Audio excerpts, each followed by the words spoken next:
Good evening, everyone, and welcome back to the 21st episode of Blood on the Thames, a Vampire the Masquerade Chronicle set in London, England. With me tonight, Carlos playing Rodrigo Diaz from Clan La Sombra. Peter playing Benjamin from Clan Malkavian. Rachel playing Katia of Clan Tremere. And Philip playing Bruce of Clan Ventru. yeah, while we were away, I killed two of the players, just, characters specified. Freudian. Wow, Freudian slip.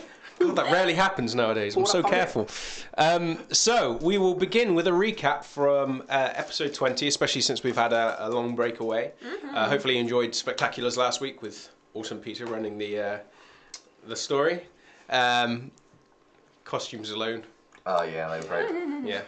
I want Mitch to start appearing on camera wearing that pan. Yeah. Start a petition, please. It gave him a headache. Don't give them that idea. Suffer for your art.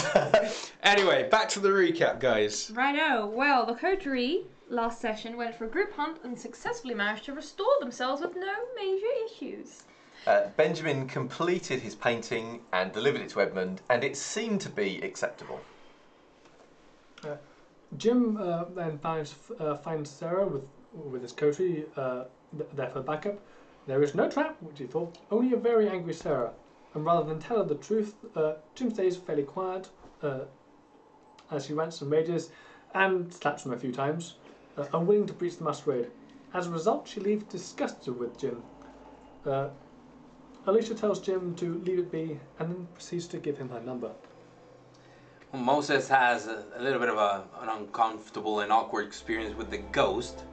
And after that sort of Ghostbusters episode, he goes to the Warrens to have a chat with Plucky Jake, who says that no other Nosferatu, he has advised no other Nosferatu to go to Edmund's gallery for Benjamin's unveilings. So Moses does the sensible thing and ignores the advice of his primogen and goes anyway. Yep. The night of Edmund's exhibition arrives. Many notable kindred are there from across the city, including but not limited to Alicia, Sebastian Coley, which is Alice's sire, Michael Chase, Deacon Rhodes, Oliver, Sabine, and Will. And were there any other particularly notable NPCs? Deacon. Deacon, Deacon, yeah, I yeah. mentioned Deacon. Yeah. Were the other Anarchs kind of there? There was a few. Paul Difford was Paul one of the Difford, notable that was ones the you mayor. recognised. That was the They guy. were there. And the Yeah, there are other kindred there, they're Malkavian just- primogen was there Yes. as well. Yes, and there are lots Edward of other Colbert was as there, yet yeah. unnamed, I suppose. Yeah, there was quite a few that you didn't immediately recognise, but there were people there. Not the entirety of the city. Maybe that was a bit too much of an exaggeration. That's 6 and 7, by the way. Yeah. So just before Benjamin was going to unveil the painting for the assembled crowd, Edmund said that he just had to pop out to get a gift. Nothing suspicious at all about that. It's just a really nice gesture. So he pops out, and Benjamin unveils the painting. Whilst most of the kindred politely examine it and pass comment, Michael Chase completely ignores it because he is far too wrapped up in Abigail Jenkins' painting. Yeah. So Moses notices his crucifix, his cross, that has been nailed to the wall. It is the cross that Alice has had since the night Moses was embraced, and is a gift from Moses to her. She would never be without that. But before he can react, Windows break, everything goes black, and a huge multi-limbed monstrosity is glimpsed. Bits of strange flesh are lobbed into the floor, provoking the kindred to test against frenzy, which someone fails. There is the delicious cry of Sabbat, and that was the end of season 2. I noticed that you ad-libbed delicious things, Yeah. Rachel. the sweet. They know how to live. Can I have everyone's hunger levels, please? 1. Probably 0 without that frenzy. Not yet. So 1 on everyone, yeah? Yes. Yeah. We're all fed for the exhibition. Okay.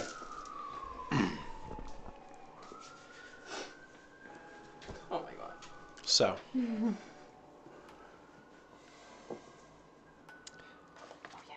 How much willpower do you have currently, everyone? 1. That's why I failed the frenzy check. Okay. Is there anything you wish Did it to... reset since last time? No, can't- we're mid-scene. Alright, I'm going to assume I have 3 left then, because I have 2 Yeah. dashes here. Yeah, mid-scene, it's not going to refresh. This I is have- why your ambitions and desires are very important I have all of mine. No. for now. I thought. Cool. Okay, so... 5. The shout of Sabbat rings out across the entirety of the museum and echoes in this small space, as though uttered through a throat which is currently gargling some sort of substance, as though it is strangled, and yet it's easily recognized and heard by every one of you, including Moses, whose red haze begins to descend with a suffocating intensity, and the cross in your hand burns as you clutch it so tightly that it begins cutting into an already severely maimed hand. And then you lose consciousness of everything. All that goes through your mind is anger, primal, unrelenting anger. And you have no conscious recognition of what you're doing. Meanwhile, everybody else can hear, although you cannot see, the sounds of yelling kindred, the sounds of blows being struck, walls being smashed, glass being broken, and the stink of blood and gore, which suffocates this entire room. And even though you have all recently fed, there is with such a rush of stimuli and the overwhelming stink of this gore, it takes you a moment to try and push your beast back down into the depths of your gut as all of this kind of hits you at once. You are currently off to the side with Alicia. All of you are in the middle of this black suffocation, but you manage to get a quick glimpse of bits and pieces before it descends. Most notably, Katia, you managed to see the 15-foot tall creation of limbs and flesh and faces just striding into the shadows, lumbering, and no more than a couple of seconds after they step into this black mass is the sound of things being ripped, the shouts being suffocated and ended, and then wet thuds from different places. What is your attentions from Can you I three? Ask a quick question, theatre of the mind. You mentioned smash of glass. Were there windows in this gallery? Yeah, there are big windows. Right. Where they currently are in relation to, because you're not too far away from Of Moses. course. Is there any ambient light? Is this pitch black or is it like very Pitch dim? black. Okay, so there's no Pitch ambient black. light No. coming through from the streets. Okay. Is at apart from maybe like a foot away from the edges of this room, a blackness just descended down from the ceiling, and it is like you have your eyes closed. Supernatural darkness. It's supernatural darkness. I mean, Yeah, it was not like the lights were switched off. This descended, hit the ground, and the moment that it touched everything, nothing could be seen in it. Which wall would I have been closest to? You would have been closest towards, if you entered into the gallery, you're off towards the eastern side of it with Moses. And as you were kind of looking around towards these figures, all that suddenly reaches your ear from behind you is a low gurgling kind of growl and a snarl, and then footsteps approaching towards you rapidly from behind. Okay, and last question, I promise. Which direction was Will from me in relation to the wall? Will was on splitting the centre of the room was a long separating wall in which you had different pieces of art on both sides. Will was on the other side of this wall with Oliver. Okay. In that case, Katia's going to run towards the partitioning wall. Run towards the partitioning wall. Yes, straight Okay. towards it. First things first, activate toughness. Okay. Well, not yet. Just give me your intentions first. We'll be activate toughness and go. Alicia, can you see through this? Okay. Benjamin. Well, You are on the northernmost wall next to your arm. Yeah, so I'm thinking my first intention is probably to press myself in horror back towards the wall. Was I aware of the 15-foot thingy, or did I not? Was it only Katia that saw it? I'll tell you what. Roll a wits plus awareness for me. oh, you're fine. Did you have all specs up? No. No. Then wits plus awareness -3.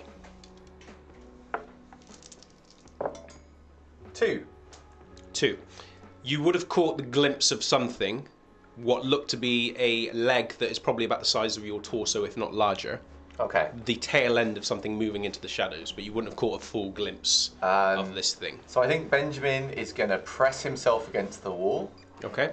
And he will, the first thing he will be doing, basically, because he knows the gallery quite well, so he'll be going to try and edge in the general direction of away from everyone else.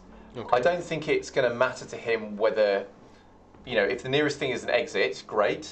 If the nearest thing is actually like the way to some other smaller, quieter room, that's fine too. And he will also be, because you can do it at the same time, he'll be activating heightened senses to see if he can see through this darkness. All right. So, quick question from you. Yeah, can I just say, I mean, in the very off chance that these guys are depravados, twisted enough to have brought like Alice for me to feed on, like the most unlikely thing, that's the only use of my willpower. That is the absolute only use of it. Right now? Mm-hmm. Is there any other stimuli with which you'd use willpower? If it's Katya. If it's Katya, is that absolutely it? Or Sebastian Coley. Or Sebastian Coe? People who I would trust my life with. Okay. Is that absolutely it? Yes, Okay. sadly. Because I just have the one, and I also, Sebastian would smack me down by sneezing in my general direction. I mean, he knows how to handle me. That doesn't matter to the beast. Sorry? That doesn't matter to the beast. Yeah, of course. Benjamin wouldn't know what to do with me, and Jim would probably slice me in pieces. So, yeah, Katya, Okay. Alice, Sebastian. Oh, and the one thing I would like to do as I'm running towards that wall is I would like to activate increased potency. Okay. Which I believe is it Resolve Blood Sorcery? Resolve blood sorcery. Has Or is anyone it got the... Intel or Resolve? I think it's... Intel. Yeah, either one is the same. Yeah, So. yeah, just roll that then. Okay, so because in a weird twist, the one thing I always make sure I don't have the initiative 1, 2, order 3, because it's 4 weird successes. for V5. So, 4 successes. I think you need to get 2 minimum if you need to get to level 2 Okay. because you need to get the same level you're going Yep, for. sure. Okay, so as you're kind of focusing around and you start darting off towards the edge of the room, you feel the blood begin to be pumping around with every footstep you take as you dive headlong into that darkness. And even though you don't breathe, there is a very strong suffocating weight to it. It's almost like every single movement is being resisted and held by the shadow, and you kind of have to, it's like trying to sludge your way through very thick water as you're trudging forwards. And as you kind of blitz forwards, you don't see the wall as it comes up, but your hands manage to clasp it, and you feel under the ends of your fingers the kind of paint texture as it kind of wears away from whatever this is as it slowly corrodes the paper, and you feel it kind of peel away in your fingers underneath, but then you start reaching down to either side trying to gauge how wide this wall is in relation to where you were, and it just stretches to either side. That's fine. Jim, as you are calling out towards your sire, you feel something very sharp grab you by the scruff of the neck and begin hauling you forwards. She doesn't answer, however. Got it? I passed the check. Okay. As you are pulled bodily forwards, you can hear a low growl coming from the throat of your sire, and it's a very familiar... Jacqueline. Add that Jacqueline to the list. Sorry. Okay. Holy Jacqueline. You can hear a low growl coming through the utter areas, the lower areas of her throat. And it's not a growl that you've heard for a long time, and it generally is accompanied by her going into a kind of mood that you've only ever really witnessed once in the aftermath of a certain skirmish. And as you are barreling forward, you feel the tightness on your chest increase as claws elongate and begin shredding the foremost area of your shirt and skimming over the edge of flesh. And then she releases you, and you hear her bodily lift herself off the ground and lunge for something. What are you doing? I'm gonna follow suit. Okay.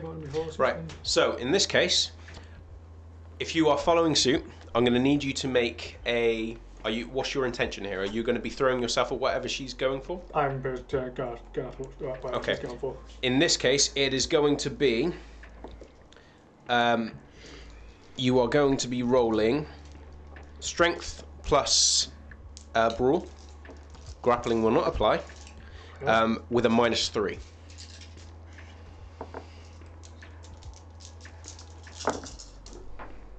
That's 2 successes. Okay.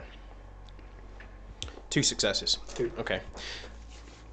As you launch yourself over towards this thing, your claws, I'm assuming... Have you not got your claws out? I just activate toughness. Can I activate your claws as well? There is no limit to how many you can activate. You can It's activate... one around. No, you can activate... There's no limit of the number How many of you powers. can keep, but you need to activate. unlimited. No, you can activate them all. The thing is that you cannot activate 2 powers of the same discipline. Okay. I think So he can activate Fortitude and Protein and Auspex and thing on the same round. Yeah, I'll look over that when we get to the break, but for now I'll say that you managed to get them activated. It is a rouse check, so do that before you make your... so as a pass. Okay, so as you launch yourself through the air, you don't see anything, and there is a certain kind of discomfort in the weightlessness and you not being able to guide where you're going.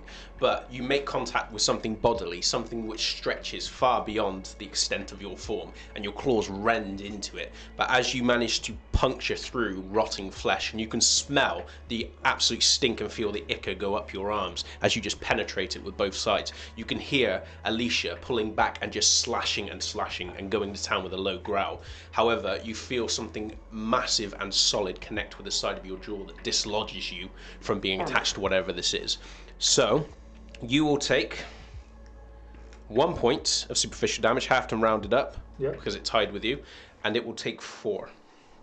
Actually...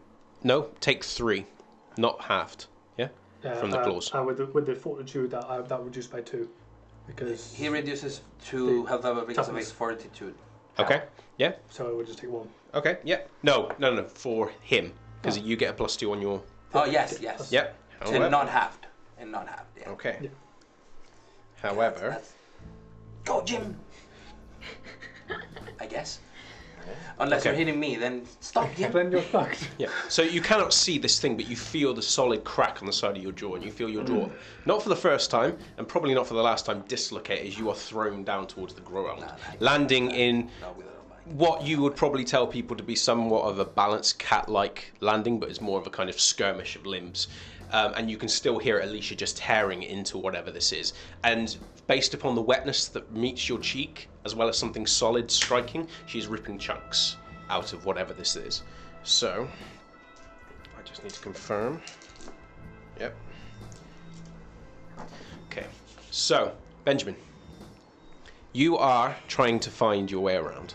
So, You're trying to find... When I push my heightened senses, can I see through the darkness, or does it continue to block my vision? Your heightened senses, you cannot see through it. So in that case, I will concentrate on what I can hear. Heightened senses. Yes, it's heightened senses. Make a contested roll for me. Okay. Is that going to be... Probably wits plus Auspex. Yeah? It's pretty much the same you would roll with. Yeah. Obviously. Okay. Or intelligence, depending. Yeah. 2. You cannot see it through it. So in that case, I will be... You can hear everything Yeah, going so on. I'll be relying on my enhanced hearing in that case.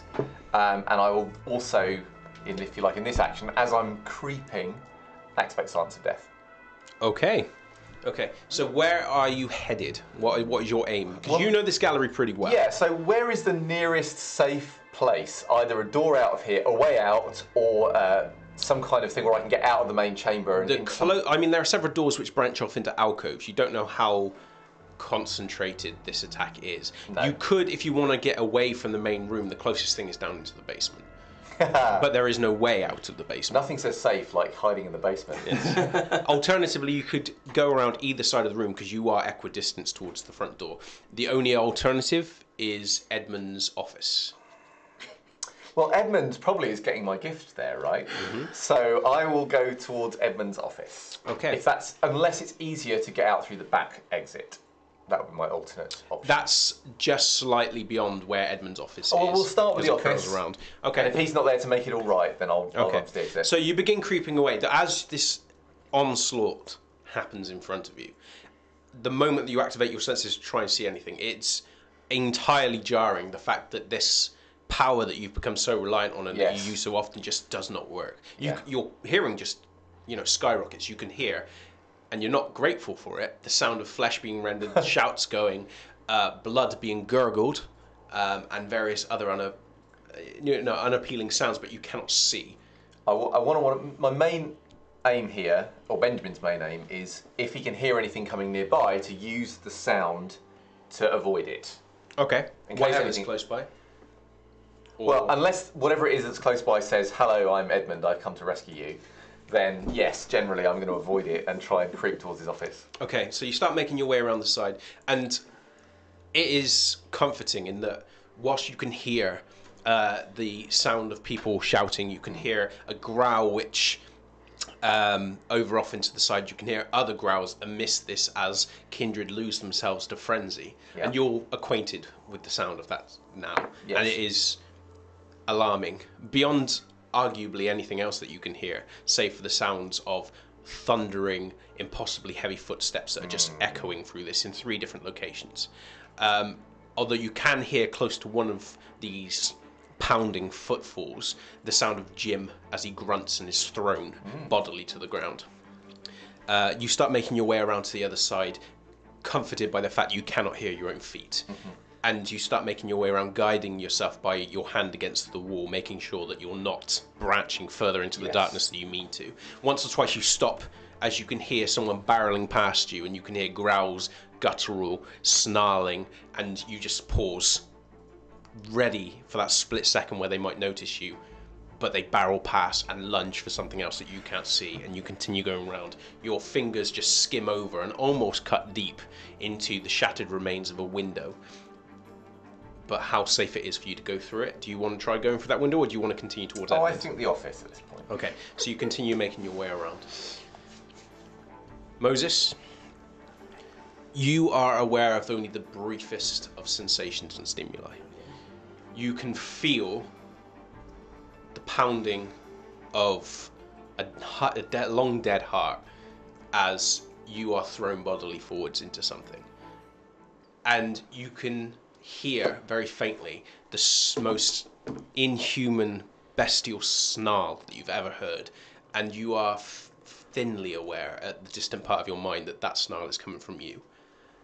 Okay, I was going to attack it, but no, I leave it be, No. As you go barreling into this darkness, and whilst everybody else is judging everything based entirely off of what they can see, what they can smell, what they can hear, you are going purely on a much baser instinct and throwing yourself forwards. And you cannot see what you are approaching, but you are aware that your claws wrench onto something as you pull them bodily towards you. And then you feel... Actually, I need you to roll me strength plus brawl. Hey, it might be Oliver. That is 3 successes. 3? Yeah. Wow, okay. On 3 dice. Okay. That's good going.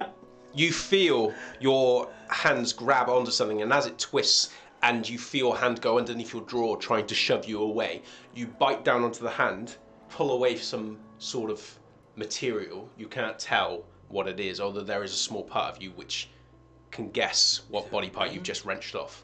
And then you feel nothing but a overwhelming euphoria as blood begins entering through your throat, a sweeter blood than you've ever tasted, and you just curl around whatever you are biting down on.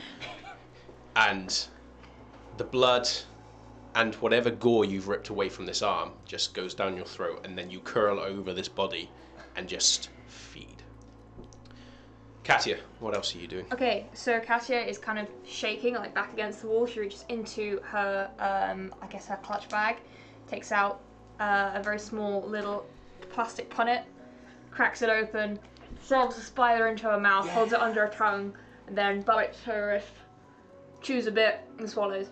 And Okay. she would like to activate spider climb. Excellent. Or cling of the insect, or whatever it's called. And I get an extra Get me the dice heck for out of here. disciplines. Okay. Due to increased You go, blood. Katia Parker. Katia Parker. My name's Katie and I am the one and only Yeah. Spider Vamp. Right. Spider-Man. Let's do that story one more time. Okay. That's 1, 2, 3, 4, 5 successes. That's a lot. 5 successes. Probably enough. Okay, so It's not a crit. No, it's not a crit. okay for the It's spider for climb. yeah, so I think it lasts the scene if it's a normal pass. And then it's Yes. yeah. Cool. Yes. So you feel the effects of this immediately begin to take hold of you, and it's not something that you've exercised often. But as it kind of goes through, you feel your body almost seem to bend towards the wall at your rear. Not through any sort of conscious effort. It's just more that your hands seem to find a natural purpose and purchase upon the edge behind you, and you get the sudden sensation that you could traverse this as easily as if you were running ahead. Yeah. Although you still cannot see anything to guide yourself by, and you are aware that the divide does stretch to the ceiling. Yeah. So you could still scale around it away from the bottom of the floor. Yeah. Her interest is to be out of the mosh pit. Okay. So she is going to start kind of climbing up, and I don't think she is going to stop until she's stuck, because there's usually like hanging down lighting rigs or something like that. She's There going are, to yeah. be trying to feel till she gets to about that point. Okay. So you immediately turn around, plant your hands upon the wall, and just begin scaling, moving up forwards. Your fingers not breaking the surface, but just kind of Yeah. sucking, cupping your way up towards speed, and you can feel the ground go from underneath you, and you can hear the fighting whilst it is still uncomfortably close. It is not immediate, and the snarling that was behind you suddenly goes silent as you can hear a deep gurgling somewhere close to where you were a moment ago, and you just begin scaling. You do not manage to breach the darkness, because as you reach up to the top and feel your hand Darkness against the reaches right ceiling, to the top. it reaches right to the top. I guess one thing I was curious about is since it can see like supernaturally hidden things, would see the unseen or specs have any effect? You can make a check. Okay. Guess Actually, it's- I'll use the same target number as before. Oh, I also need to check for hunger for that one, and I do get to hunger 2 now. Hunger 2. Okay. Yeah, it's 550. Okay, 1, 2, 3 successes. No, you cannot see through it. You are aware that, based upon what little knowledge you've had shared, that you could, in theory, see through it. It's not something that's just, oh my god, I cannot see through it. You're just aware that whatever has made this is very potent in what they're doing. It's a very powerful. And particularly since you're not in a state of calm while you're doing it, there's a lot going on. It's hard for you to focus, particularly when you're kind of upended on a wall. But you are well acquainted with what this could potentially be. Your knowledge of the Sabbat is not intimate, but you know of this particular circumstance. You are very...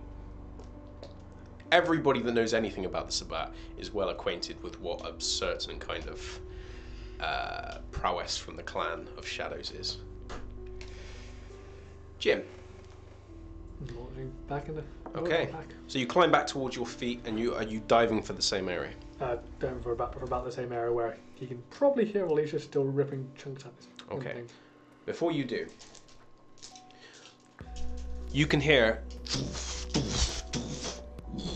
coming towards you.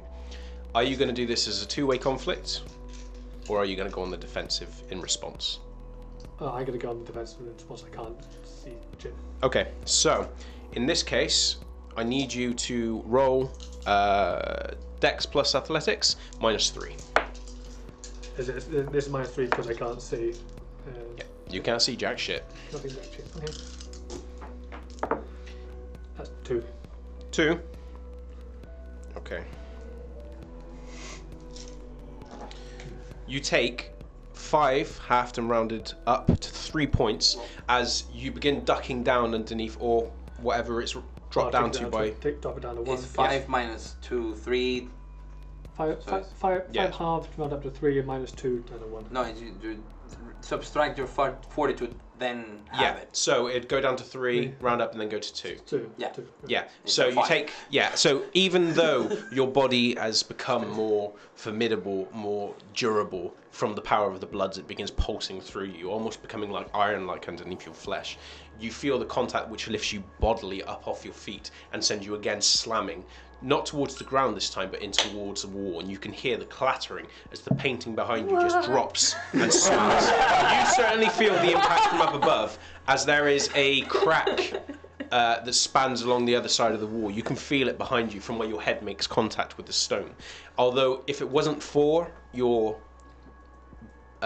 clan's prowess and your fortitude, it certainly would have made more of an impact. You've certainly made a dent in the wall, and you've dislodged a number of paintings on either side of you, one in which that shatters on the ground, and you can feel the glass shunt through your boot as you crunch down on a particularly jagged piece, throwing yourself back towards this creature. I need another check from you. Same check? No, it's going to be strength plus brawl -3. Those 3 dice are going to work out.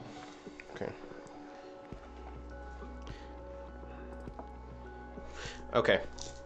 As you throw yourself back towards whatever this thing is, I mean, you've not caught a full glimpse of what this thing is. All you know is that whatever it is massive, and that your claws, whilst you're rending chunks from it as you impaled it before, is still solid and moving. And you can still hear Alicia somewhere just going to town on it. However, as you throw yourself forwards again, you bring your claws up and then feel again another fist, this time from the opposite side, hit you in the side, and you feel your ribs break underneath as you are thrown back into the exact same wall that you've just left. 5, take 2, halved, back up to 2. Fuck. Okay. Benjamin, you continue your slow way around the edge. You can hear the cracking of wood, cracking of stone, more footsteps coming close to you, people shouting and charging. You can hear a whoosh, and then something thudding as it hits the ground, and then you make your way forwards and then stop as someone steps closer towards you.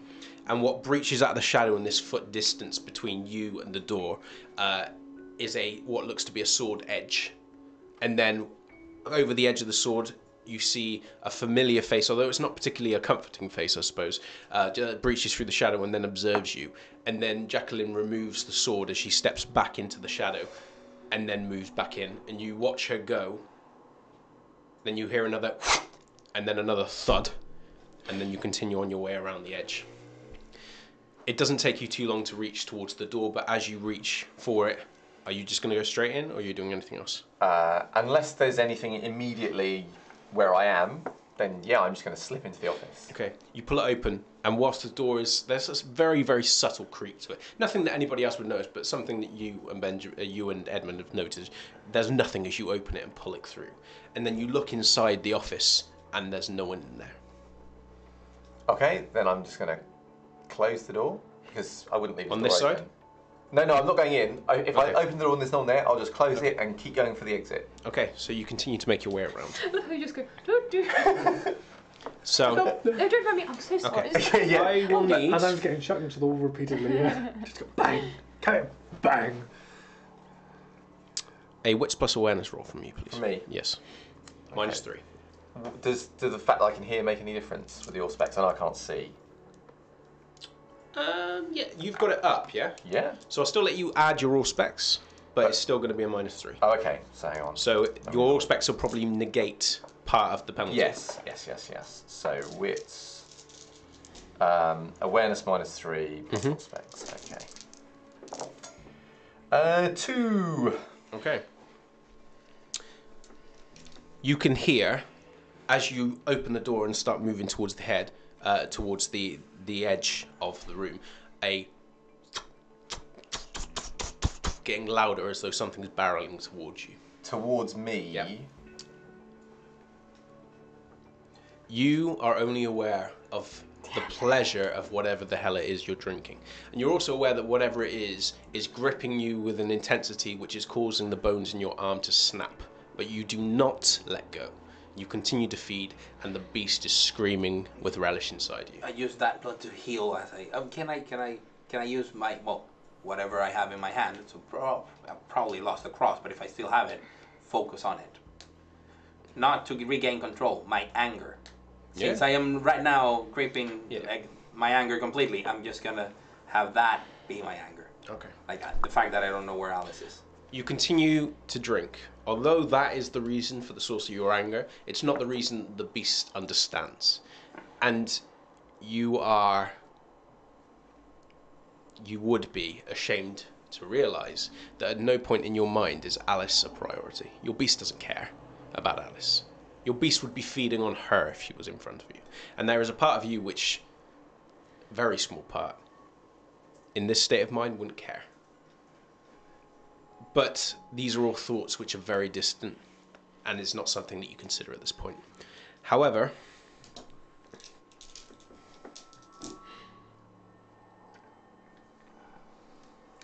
Ow. That's gonna hurt. okay, I swear if it's Michael Chase. It'd be hilarious. you feel the bones in your arm continue to break as you drink more and more. And then you feel distantly, and you hear equally distantly, the shredding of something as your chest explodes.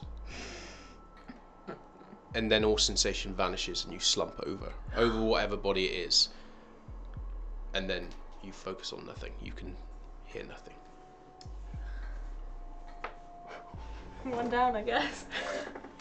One down, 3 to go.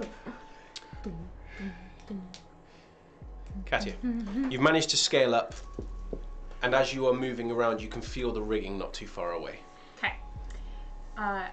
In that case, I'm gonna start to sidle sideways, like kind of crab style. Wherever I remember the partition wall where you say you kind of can go round, that's the direction she'll be heading. Okay. Okay, so you start making your way around. Do you still have... No, you don't have heightened senses, never mind. Okay. Okay. How tall would you say Katya is? Katya is about 5'8", I think. Okay, so...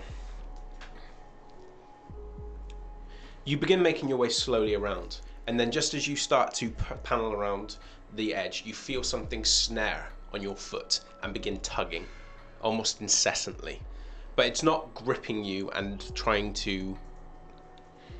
maybe it's just not got a good enough hold. It is on your boot that it's holding, or on your heels or whatever it is you're wearing, but it's clasped hold of you and it is pulling you. It's trying to get you down, but it's not trying to yank your foot out of its socket, Okay. if that makes sense.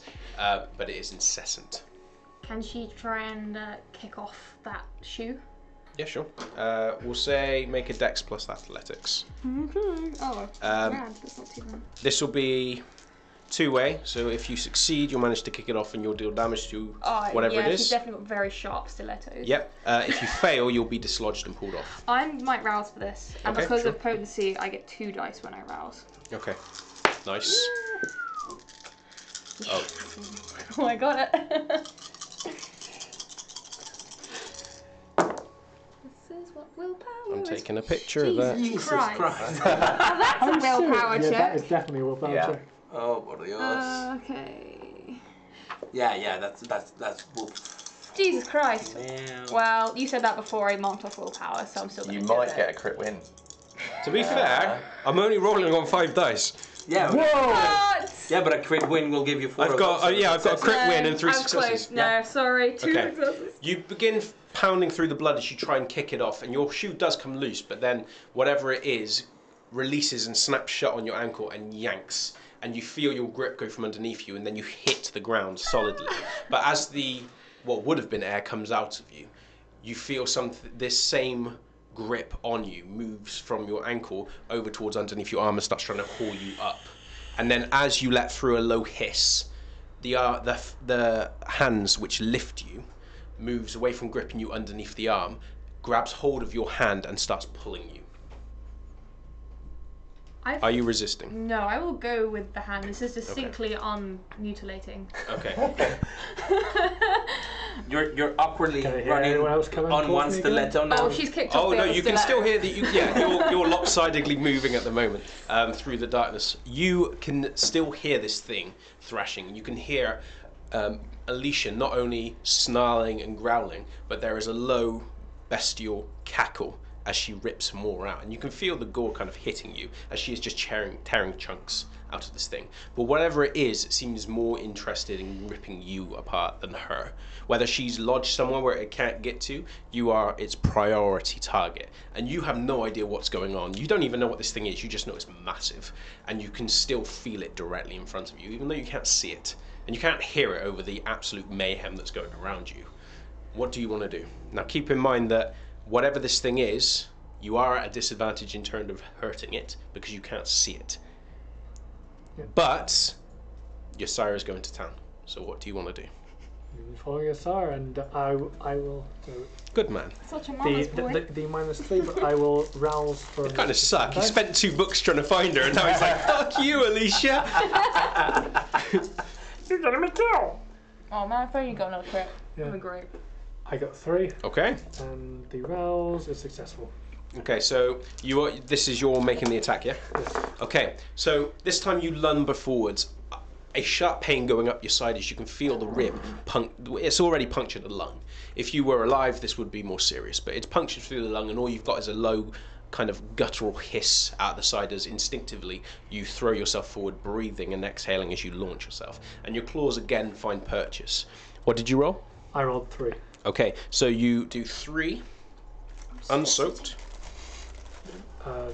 Doesn't soak because of the claws. No, it doesn't soak. No. Doesn't soak. However, Claws. that's reduced down to 1. Yeah, even with a +2 from the claws. Yep. Yeah. It also has toughness.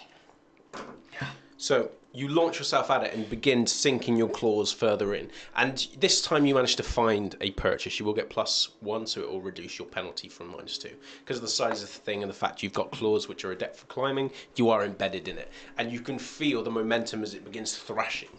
And it's wider, about twice as wide as you are. And you can hear Alicia from close by, that cackling, that familiar and somewhat encouraging sound. Even in the midst of all the blood and all the chaos and your fangs elongate, you begin rending into it. This time it is not going to take a swing for you.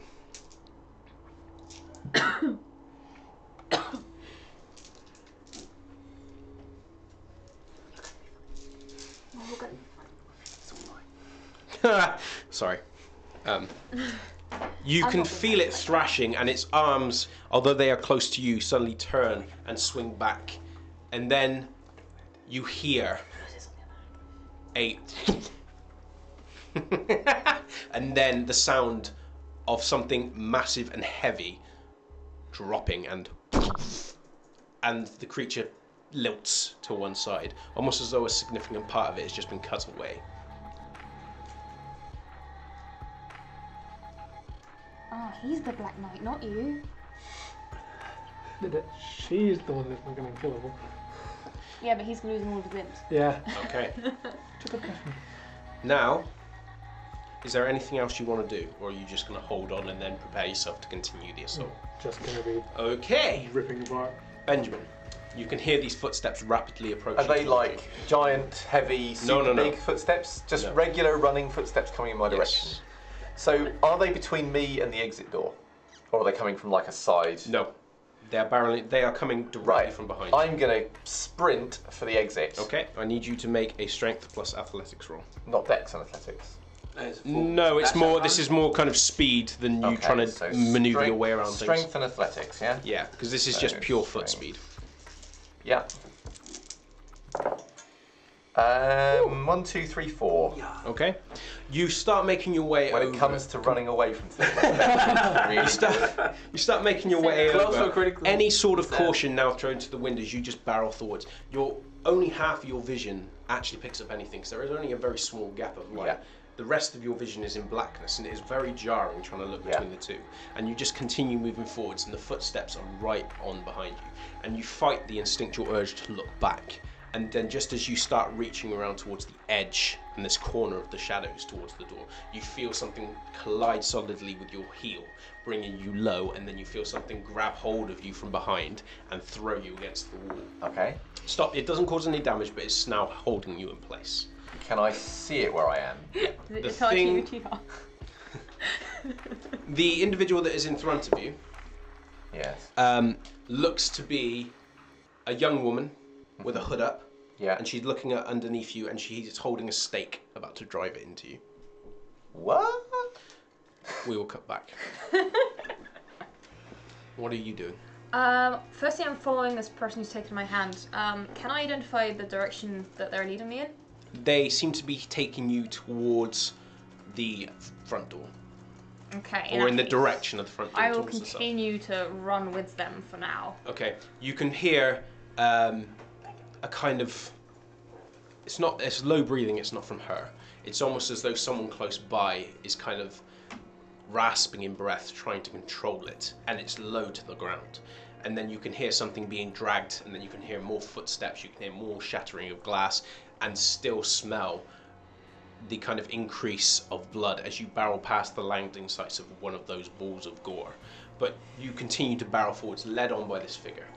And then finally, as you're approaching what you can only imagine to be the front door, your footsteps suddenly miss a step, and then you stumble, almost as though you were about to fall down something. But then a hand kind of holds you across the chest, balancing you as you begin descending down the stairs. And as you are moving further and further down these steps, you realise as the darkness begins to linger behind and you both kind of step out of the shadows, Will has grabbed your hand and is pulling you forwards. I thought so. I knew it. Guys I need knew a it. vampire BFF. Yeah. Okay. You continue to run? Yeah, we're just gonna carry on running, I think. Okay. Rental rent, yes. Okay. Are you defending? Or are you going to make this a two-way conflict? Join me in death. This is going to be an all-out attack. It's going to be all out Yeah, attack. so if you did attack it back on your go, it'll be easier. However, it has now got more dice to roll. I will defend. And I will also rouse for this. So for this it's dexterity athletics. Yeah. And -2. -2, yeah. That's 2. Because you had a +1 because you're latched on. Yeah, and as I'm rousing another additional 1. The uses of willpower. Damn it. 1. Oh my Okay. god. Jeez. Jesus. Use Sabbat This dollies. is gonna hurt. As you are thrashing, there is nothing that's coming towards you at the from the right side, and you begin to hazard a guess, distantly, that there is no threat coming from that side now, because the thud you heard moments ago is the arm that has been removed, or cut away, or sliced away, however it is. However, as you are focusing on that, the other one catches you solidly in the square of the neck, and you can feel the back of your neck break as you are thrown off of your perch. You take 7, -2, halved, and rounded up to 4. 7 minus 2. 3.5. Oh, 7 -2 and then half. So minus okay. 2 Yeah, and 5. 7 -2, down to 5. So 3. Yeah, 3, sorry. I still have one box that has not anything in. He has like a gazillion health. So Yeah. Oh. Okay, Ow. your turn. You no longer get the +1 for being latched. Are you going to move in and attack? I'm gonna Okay. go and I will. This one you will get +2, so it will negate. I can't remember the all-out attack rule, so I'm just going to give it a +2 without wasting time looking it up. And I will. and also they cannot dodge and all of that. Yeah, they cannot dodge. I will So also rouse. okay. Ooh. He's gonna Alright. get hungry. I will bring the willpower to try and really deal some damage. God. Yeah. I think He has quite a lot of willpower, to be fair. Yeah. He was full. Oh, Critical win. Critical win, total of 6 successes. 7 actually. There's one. 0. Oh my no, God. he's 6. Well, No. That is Yeah. 6 Ah, yeah. successes plus Damn, I 2 thought of it his was claws. That's 8. So negating the 2 because of the toughness, so 6 successes. Not halved. That's so awful. Come here! Jippy chop. I can't believe it's not It's butter. not successful, so I'm You now. throw yourself again into the air, and you can feel the momentum pushing your lung further onto your rib, but you completely ignore it at this point. You're riddled with pain in other places. Not only in the ribs, but the fact that part of your spine is now jutting out of the rear of your neck. But you throw yourself forward towards this creature and your claws come in, and you feel them penetrate one of the faces. And you know this because you feel the eyeballs pop underneath where you've put in. And then you just begin cutting in and cutting in and cutting in with a fury that you haven't known before, on the very edge of your beast.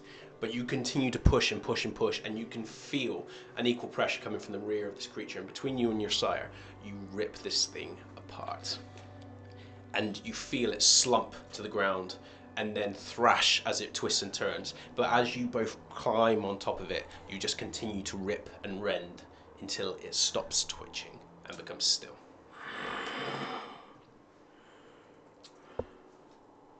I'm going to need a check from you. Okay. I am going to need... Do we... Sorry, go on. Yep. I was going to say, can I just ask a quick question, which Yeah, is, has Benjamin... I'm trying to remember if Benjamin has been taught about the importance of stakes. I think we have. Yeah, I know we that had. he's had to... Yeah. Yeah, we had that conversation. Yeah, you had But the it was conversation about... It was coterie, Yeah. Okay. not Edmund. See? Okay. Coterie. Coterie. Are you going to make this... Are you going to make this a two-way, or are you going to try and get out of the way? Does she... obviously, I've only seen her very briefly. Does she seem like a kindred, or does she seem like a human? Oh, she seems like a kindred. You can tell from the fact the fangs go lower than the chin. I mean, I'm thinking fleeing. I'm going to try and dodge away from this stake, I think, initially. Okay. So it's that, Dex and Athletics.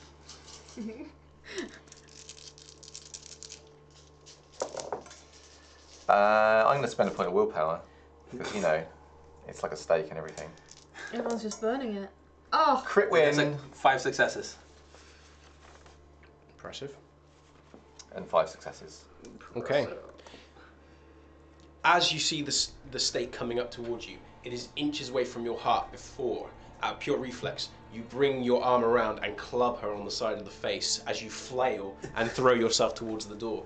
And you hear her gasp and shout and curse, and you hear that ding ding ding as the whatever she was holding, the stake, the jury rig stick, whatever, in the flash of the moment, you're kind of trying to artistically process exactly what it was, as it clatters along the ground into the shadows, and you hear the footsteps coming after you, but they are now at a distance as you throw yourself bodily towards the door. You manage to reach it and you throw it open and step out of the shadows and are momentarily blinded due to your heightened senses as the light comes on from above. What do you want to do? Keep going? Is there... So where am I now in the gallery? You are now in the lobby area before you enter into the galley. So where you normally would have been greeted by Amelia. So at the front? Yeah. Oh, okay. So you were making your way towards the exit, the front Yes. exit. Sorry, Oh, yeah. so I did you thought wanna I go- was going to the back originally. You can go through the back if you want, it would have been closer, but Yeah. you still would have been accosted. Yeah, that's fine, that's fine. Front or back? Back. Okay, cool. Yeah, you run towards the fire escape, go into this stunted corridor that leads towards the back, and just keep running. The shadows are left behind you, and you move towards the fire escape and shoulder charge it open. And there is a brief moment where your paranoia sets in, and you instinctively think that there's going to be someone waiting for you. Yes, someone very particular. But then you start turning back towards the street. Roll a... just to see if this works. Your premonition check. Oh, as in if I'm making it, or if you're... Yeah? Yeah. Remember, do it as though you are making it, but this will count as me doing it. Okay. Because I want to see if this will kick in. Okay, sure. I think No, he's it's got fine, it it's on fine. his It's sheet. good, I've got it all down on my sheet. Tell me if I'm actually being led off by some... 3. 3? Yeah. Okay. You turn towards the alley. Yeah. As though you were going to head towards it. And then you feel a kind of stillness overcome you, and you just lurch and stop. And for whatever reason, despite everything that's going on, despite the urgency, despite your need to be somewhere else, despite your need to find Edmund, you just suddenly stop moving. And you feel a kind of whisper in your ear. And it simply says, Benjamin.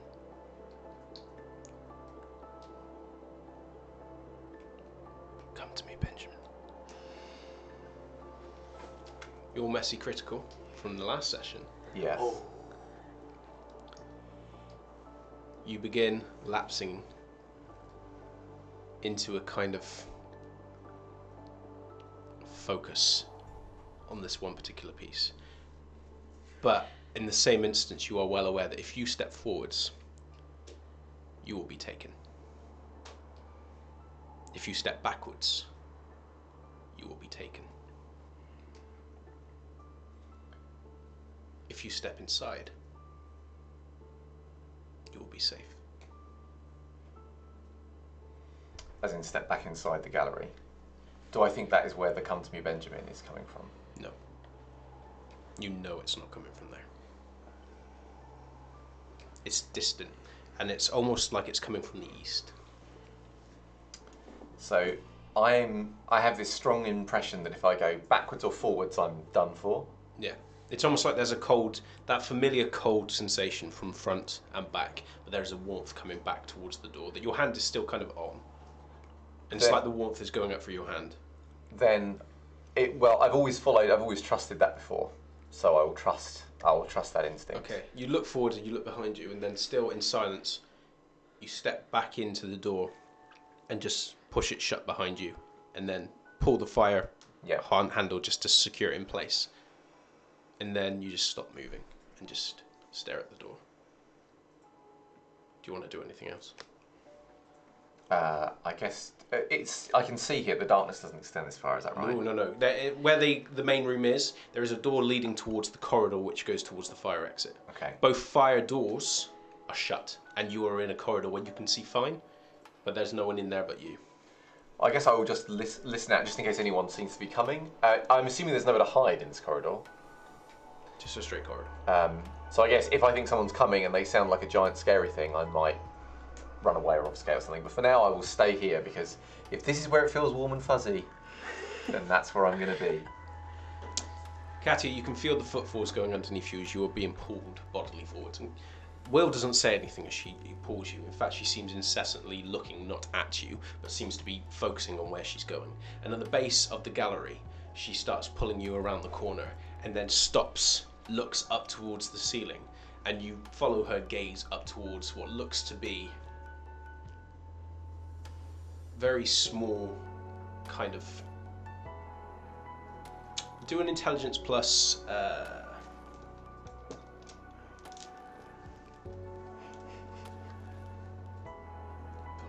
This is a weird one.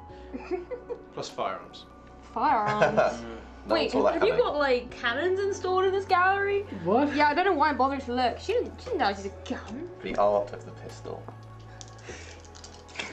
This place got turrets, 2 successes. Okay, that's enough. You notice that what is embedded upon the lower area of the basement are explosives. Are we leaving? I don't know where to go. Can you? So the way that we were going was, you said towards the exit. Yeah, she was going towards the front and then she veered off towards the basement instead.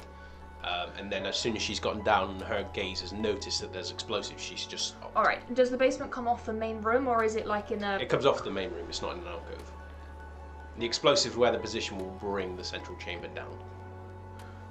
We staying here. We'll die either way. We'll go out there, we might have a chance of getting out. We're not too far from the exit. Okay, I'll follow you. Can you climb? No. Do I know if I could support person? I'd probably make you make a check. It's not going to be too difficult, depending on what you're trying to do. If it's just simply scaling, then... It's just basically, I guess, scaling and then sideways to get to the entrance without having to touch the Yeah, I'd floor. make you do a check. It's not going to be terribly difficult, but obviously if you, look it up. Okay, just come with me. And this time, I take her hand, and very quietly, I'm going to try and get out just far enough so I can start climbing. And then I'll say, okay, just put your arms around my waist, and whatever you do, don't let go. Okay. She moves in behind you, immediately secures her arms around your waist, and kind of just like clutches. Okay, and then I will attempt to climb just to take us off ground level. Okay. So we can scale down to the We'll exit. say strength plus athletics. If you pass this, then I won't ask for any more checks. I'm going to rouse this. If you fail this, I'll be asking for more checks. If it's a total failure, you're both plummeting into a very bad place. A bad place. After my last roll. You knocked that off a success. I did. Alright, well, I'm definitely going to willpower that. So far, that's 2 successes. Plus another 2 successes, and that wasn't a 10 to start with, so I'm not going to say it was. Okay, so you begin moving over towards the wall and you start scaling. And although you can feel the resistance as Will's weight, although she's not a heavy person, it's still considerable when you are supported only by the cups of your hands and your boots or your feet. Just bare feet at Barefoot, this point. yeah. As you begin making your way up, you manage to focus and just grip and just move forwards until you reach the ceiling. Okay. And Will is dangling from behind you, but she is clutching as tightly as she can. Where are you moving off towards? I'm trying to get sideways around to the wall I know the front doors are on. Okay. Or the exit out of the gallery, and then slowly try and start to lower down. It's slow progress as you make your way hand over hand towards the end. But all of the sounds, all of the yells seem to be coming from the centre of the chamber. And you can still hear the thundering footsteps of these massive things, whatever they are. And you, with them focused, and the sounds of frenzied vampires just going for one another, you make your way over to the front unmolested and then lower yourself down. And as you look through the windows ahead, you can just see what looks to be several vans just move off. There is no other traffic on the street at this point. You can't see any apart from the respective cars of the people that have pulled up. It was quite littered with cars before. The cars aren't there now. Most of them are gone. Okay, were they, out of interest, were all the vans the same kind of, I guess, like, basic shape, and were they all were they similar to each other? Very similar. They were all tinted windows and similar. They've just barreled off. Okay, so I'm gonna lower us down very kind of slowly before, because she will be below because she's holding onto my waist, so her feet would touch the floor first. So as soon as I feel that release of weight, I will then drop down the range distance, grab her hand, and try to just get out straight out the doors. Okay. Jim. Spider piggyback. Spider piggyback. Spider piggyback. This thing is unmoving underneath you, and although you can't see it, you can practically hear the smile on Alicia's face, her bloodied face, as she just relishes in the kill of this thing. What are you doing now? Next target, I can't see a thing. That's part of the fun, Jim. And then she barrels past you. You can feel the wind go past you as she just charges forwards. Following after her. Okay. But while I'm doing so, I will make a try and heal at least something. Okay. And I fail that one, but I do heal something. What is your hunger now? I'm now under 3. You're on hunger 3. Okay. So am I. Start the session so well. Okay. Alicia barrels forwards through the darkness, and you can hear various growls and similar, but none of which belong to her. She is just barreling forwards. And you follow her in her footsteps. You can feel the crunch of glass underneath. Your head does a painful bob every time you move, not supported by its the spine anymore. You can still hold it up with the muscles, but every movement you're making, the bone of the top part of your spine is rubbing to the lower one. It's very uncomfortable, but at this point you're just surging on the vampire equivalent of adrenaline as your blood just pulses, and you charge forwards. And then just as you are getting towards the end, Alicia stops, glances over towards the door, as based on where she is at the edge of the room, the smallest of gaps, she looks over and sees black vans charge off, just as you glimpse from behind her someone descending down from the ceiling. And Alicia goes, "Found them," and barrels forwards towards the door. I'm after them. I'm after her.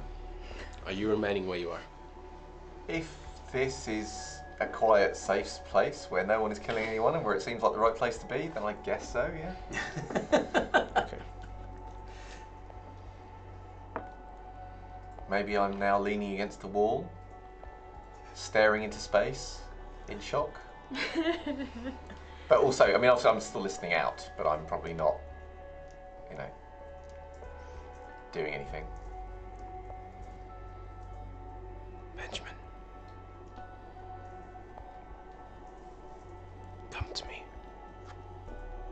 Do I have a sense of where that's east. Okay, so if I... Well, am I going to have to leave the building to go that way? Am I going to have to go into the building to Probably, but you're still feeling a very cold sensation from beyond that door at this moment. Like I don't go there. It's entirely up to you. This is all that you're feeling. But you feel warm where you are. It's almost like you're stood or leaning against a heater, and outside is, minus 20 degree temperatures. It's gonna blow up soon. Well, then I'll stay... Unless I have a compelling desire, I'll stay where it's warm. Okay. You land, and then as she's kind of uncoiling from around you, you grab her hand, and there's no resistance as you just barrel towards the door and step outside. You can hear rapid footsteps from behind you, and as you kind of look, there's just shadow.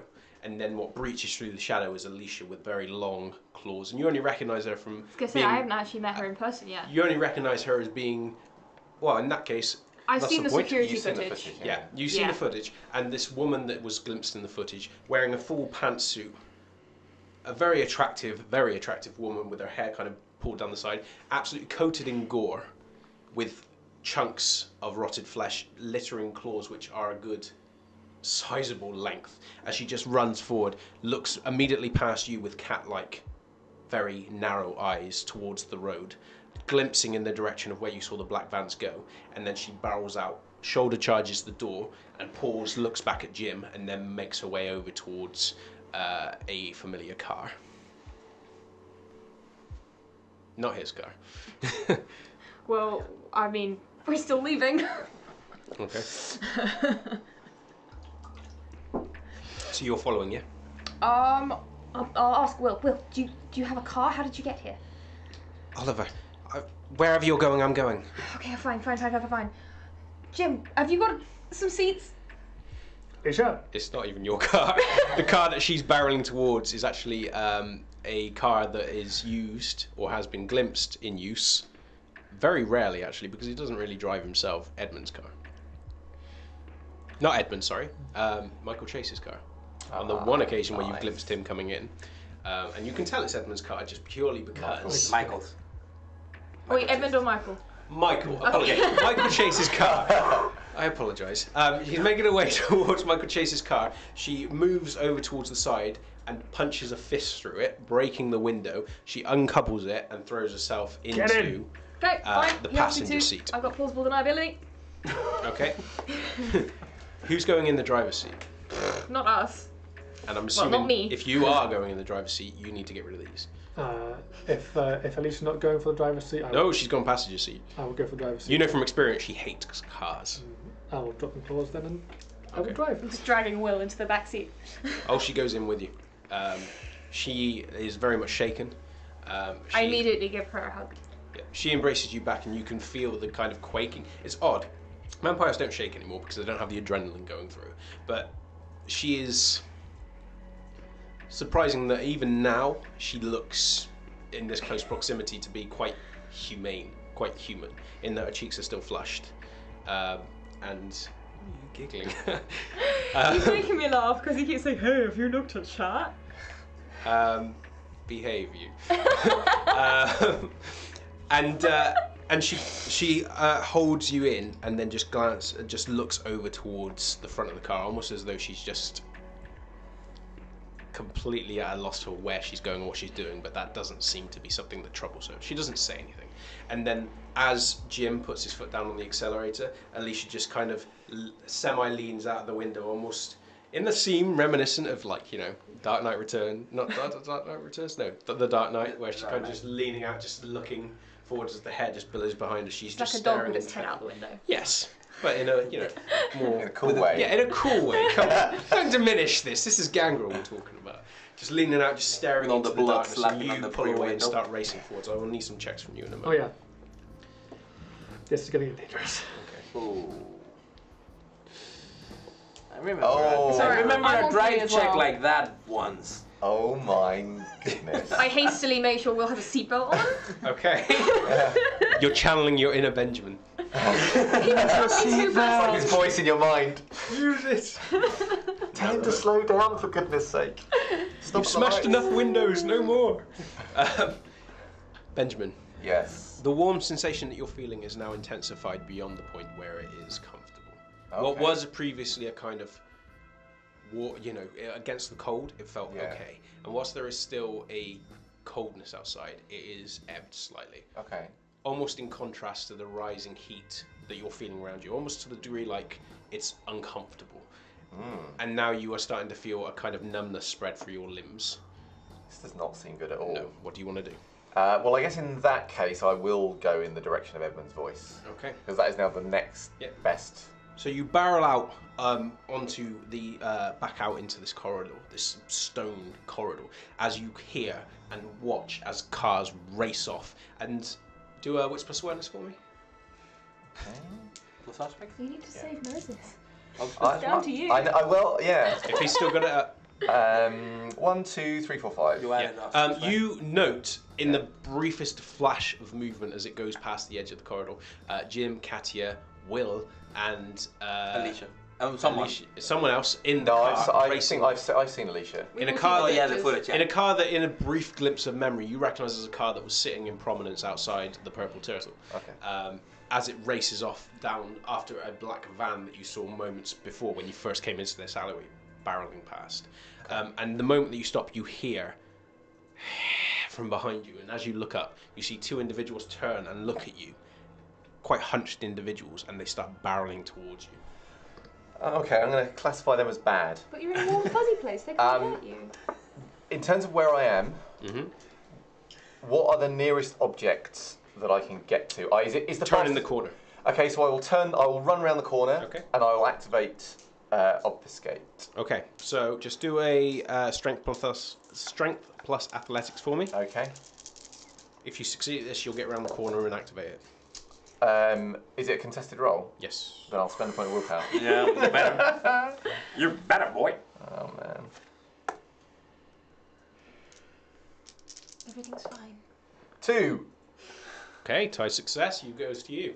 You manage to turn the corner and slam your back against the wall just as it kicks in. And the moment that you feel that kind of wave go over you. Sorry, I didn't get hungry. The moment that wave goes over you, the footsteps coming around the corner just deaden to your ears as they stop and they turn. And the two individuals that are there one looks extremely repellent, but is not in a particular way that you become accustomed to around Nosferatu. It just looks like someone whose face is wrong. Okay. But they stop and they look around. And then as the other one just turns and looks up and down the street in a very kind of almost lupine fashion, the way that they're twisting and turning and sniffing, the other one starts moving off, but the other one is still stopped there, right on the edge of this passage, and just...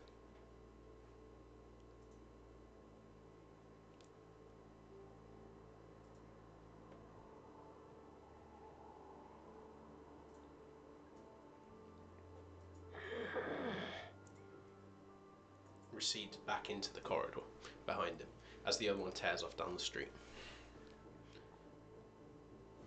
Where are you going? I'm feeling a bit more emboldened now that I'm fully obfuscated. But I think I'm going to be heading in a very roundabout, gentle route towards my car. That seems like a reasonable thing to do. And I mean, again, if there are people or things, I'll drop it. I'm not desperate to get to my car. Okay. Getting away from this hell pit seems like a good idea. Okay. You make your way over towards your car. And to your, low priority but still quite potent relief, it's whole. Even though the numerous cars which were dotted around that you're assuming belong to some of the kindred that were in the gallery, have gone. They've shot off in different directions, and your car is still, untouched. But you climb into the car, and then again you feel that kind of pull. But this time it's not so much from the east as it is northern. Almost like it's northwestern. Now it's kind of shifted slightly. Okay. Well, I think I'll have a good look around to make sure there are no monstrous things or, normal things but with stakes coming for me. And if it looks like it's clear, then I will drive sensibly away. Okay. I'm going to ask for a really weird roll. Uh-oh. Resolve plus blood potency. Okay. Well, the good thing is, resolve is good for me. Mm-hmm. So, 2. Okay. Your hands go over the wheel, and as you kind of clasp it and you focus, you turn the wheel and just start driving. And it's almost like your car is just auto-navigating. You are just turning the corners and making your way somewhere you don't know. Every now and again there is a flash of light as a car comes past you or comes up behind you and overtakes. There seems to be a general kind of energy to things going on, although you're very dim to it. And none of the cars immediately interact with you or impede your movements, so they are just kind of distant and forgot about as you just make your way off. I need a dexterity plus drive check from you, please. No! Actually, it could be worse. 1.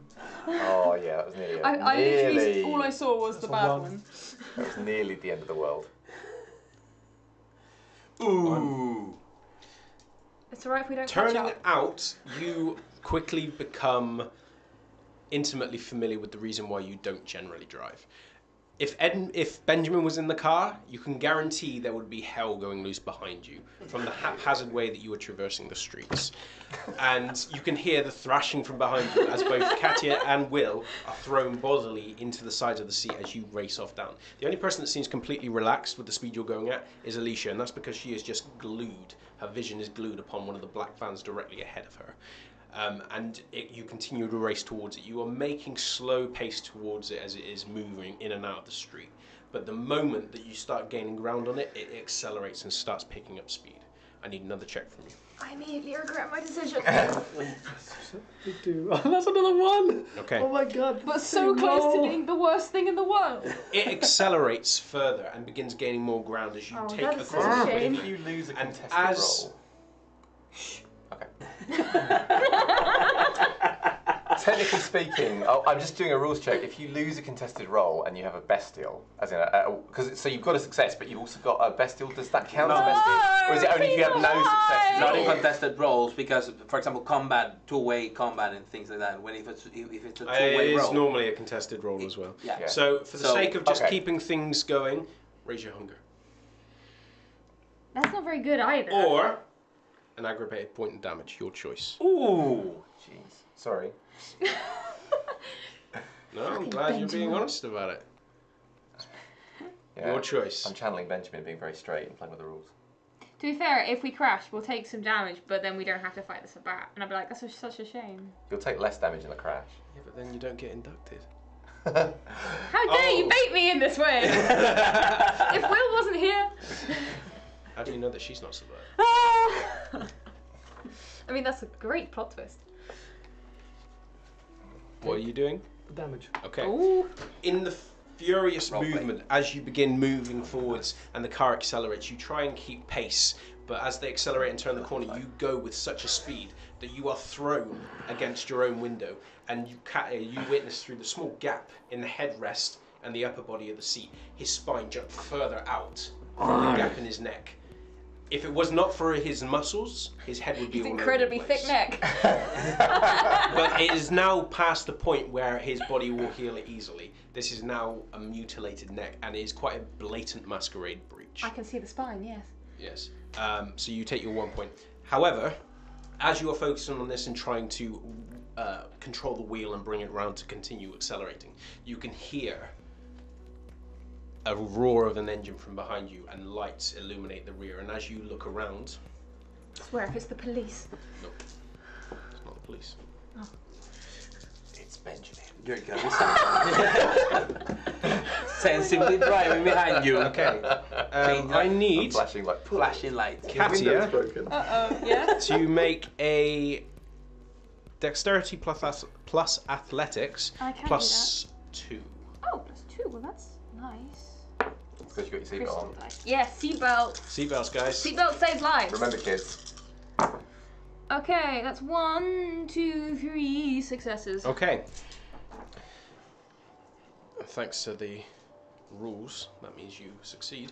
However, as you kind of glance around into the light, you see a momentary flash of something, and you throw yourself down overwheel as the window shatters and a bullet flies through the rear window and out the front, shattering the wind mirror, only to the degree where there is now spidered cracks all over the front. And you skid as the sound erupts in your ear. Alicia kind of looks around from behind, snarls, but is still smiling. And the car that's pulling in behind you, there are two individuals that are leaning out, pointing something in your direction. And based upon the fact that you have a shower window, you can guess what they are. So, Benjamin, you continue your drive. You can hear gunshots off in the distance, but again, like everything else, this is little of consequence to you. You're also faintly aware that as you drive off, there is a very deep sound that you perceive, and you are subconsciously aware of what it is, but you can't grasp it at this point. But you just continue driving, and that pull begins stronger and stronger as you make your way down familiar streets, although you can't really grasp why they're familiar at this point. As you are turning the corner and racing forwards, Jim, you are greeted by another thunderous crack. However, this is not the sound of gunfire coming from behind you. It sounds like an explosion, and then another explosion, and then another, from three very distinctly different directions. The direction you've just come, and various other ones at different distances in the city. You continue racing forwards. I need another check from you. As we've got these pursuers. Yep. Quick query before you make your roll, and sorry to interrupt. Is your focus here going to be pursuing the van or evading the one behind you? What is your purpose here? What are you trying to do? At least it seems to be determined following these guys. I'm following these guys. Okay. If you fail this check in your efforts to get closer, you are going to make it easier for them to hit or shoot at you. Yep. Because you are going to be trying to gain a particular pathway because you are chasing someone. So, what did you roll? Okay. No successes. Yes. So, you managed to tear around the corner, inspired by no small degree by the gunfire behind you, and another gunshot rockets down the road that you've just turned off of, and they come skimming around the corner with absolutely no concern to the safety of one or two of the pedestrians, which are now in the street, throwing themselves out of the way of the car and looking very startled and surprised after these cars which are going down the road. And the individuals, as they line up their shots, take another one. You got 4, yeah? I got 4. Right, so I am going to lower their chances. I will, in fact, raise your chances, because they're firing at the same people, by +3. I mean, me and Will, I'm keeping Oh, us so you're both keeping under completely the... down. Yeah. In which case... If it feels like we've gained distance on them, I'm not going to do what I was going to do. Okay, so they... Yeah, you've gained sizable distance on those. With 4 successes to 0, yeah. You are at the end of this stretch of road. Far enough that they can still make a shot at you, but not close enough where they can make... So, they won't be able to hit you. They are going to be firing at you. Because of your successes before, you will get a +3. Does he get any bonuses for his wobbly head being harder to hit? No. So It's Dex plus Athletics +3. Yeah. Oh, sorry, Dex plus Drive +3. Let's drive. Channel your inner torque. You've got this! I'm hiding! And before we roll, Scratch raiding with 19 raiders. Thanks, so, Scratch! Hi, Scratch! We're being raided. And No, it's not bad. It's good. It's good. I got 4. Okay, one more. Okay, so the bullet rockets past your head, and it comes within an inch of your ear, and you hear, even though you are not close to the explosion from the gun itself, it's almost like there's a ringing in your ear. And it just rockets past, and the last of the window is blown out forwards over the bonnet, and it just goes crumpling to the ground as you race on. And you can hear the engine roar of your pursuers, but it is lower and quieter now as you've gained distance. You turn another corner trying to keep pace with the black van, however it is still a good distance away from you. I need one more check from you, and then I will cut back to Benjamin. Dex drive. That's a 1 with a bestial. Okay.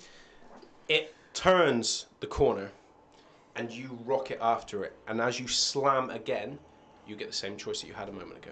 Oh, crap.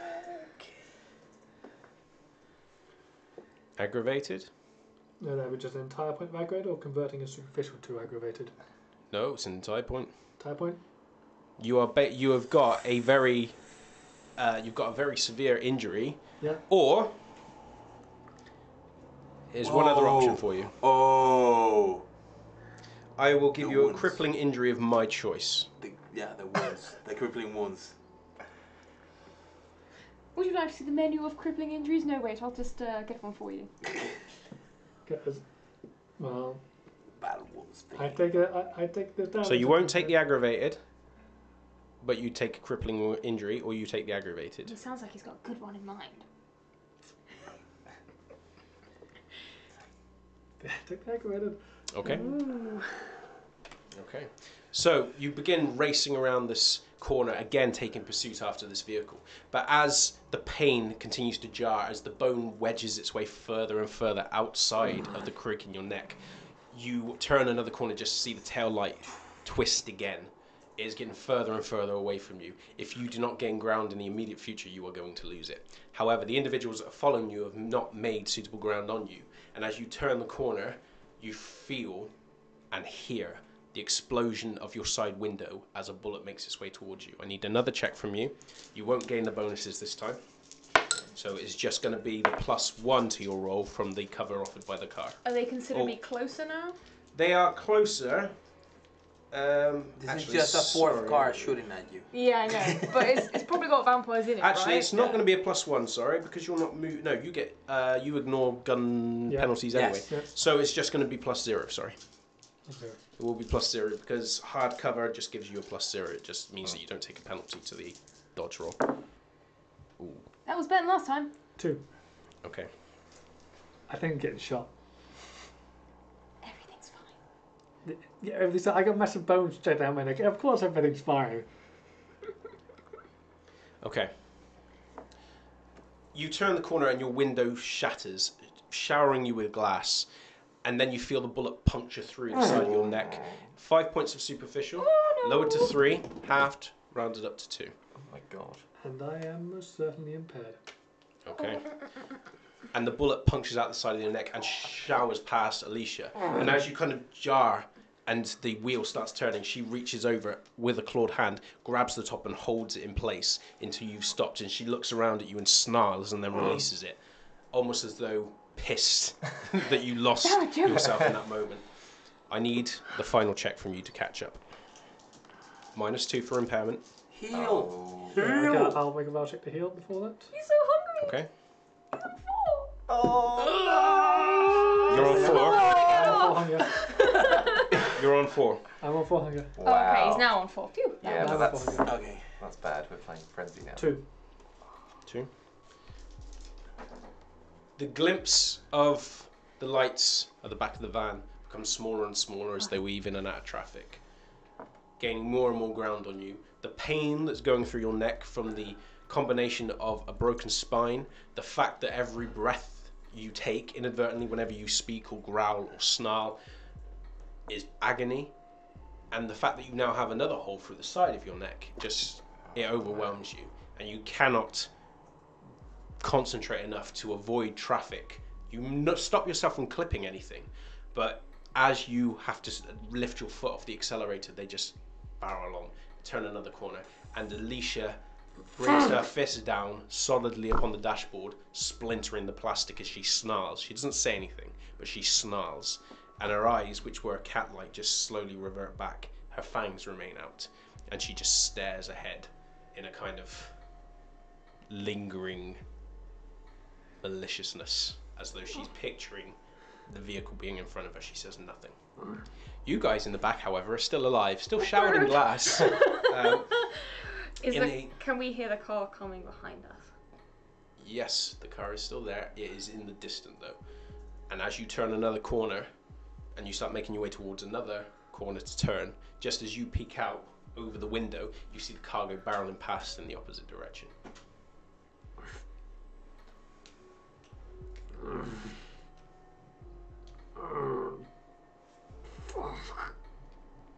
Benjamin.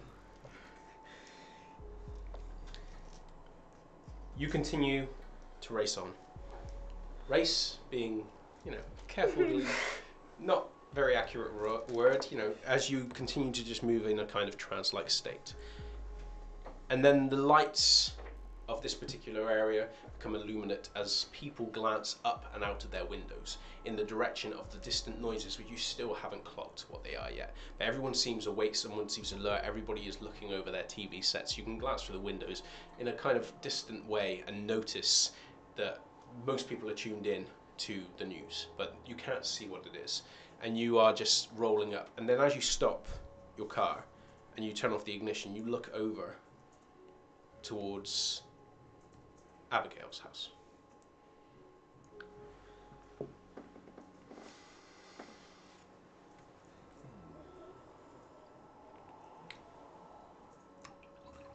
What are you doing? Well, I suppose I'll be surprised that I'm here. Am I still in a kind of zoned out state? Or Yes. am I? Okay. So I I suppose. mean, you have control of yourself. This is not like a compulsion, and you are aware that this is an odd kind of thing. You just know that Edmund's in there, Okay. and it seems like everybody else is a kind of dull priority. But you are still you. You are still Benjamin. But I'm feeling that Edmund's in there and I should go to him. Yeah, I mean, given everything that's just happened, Seems you reasonable. know, it seems So reasonable. I'll get out of the car, Okay. and I will make my way. I'll check to make sure there's no one else around. There are people around, but their entire focus is often whatever the hell kind of distant noises you're still kind of. Okay, then I'll make my Thin way over to the door. Okay. Move up towards the buzzer. Yeah. And I'll press it. Bzzzt. Okay. Or was that me buzzing? Yeah, you buzz it. Get The through. You open the latch and you begin making your way up the stairs. And you move over towards the door. I'll knock.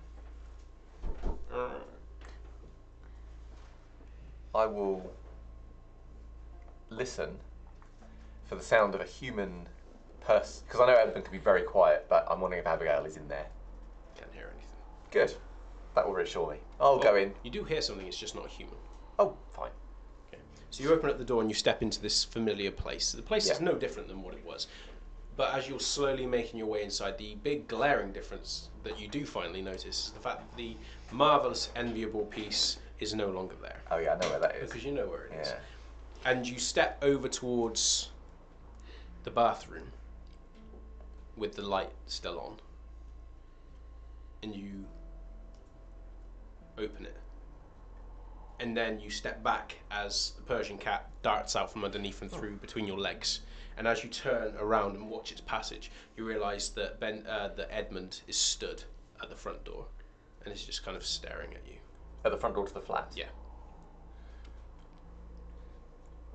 And am I still fugued, as it were? No, okay. Edmund?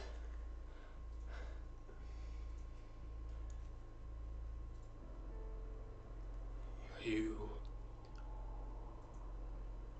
unharmed, Benjamin? Yes. I managed to get away. Good. And you? Are you unharmed? I came to my gallery.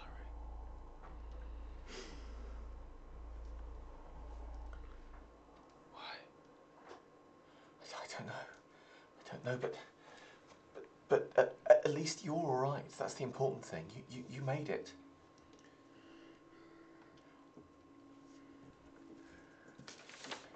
They came to my gallery. You should probably come inside if other people overhear us. They won't. Oh, right.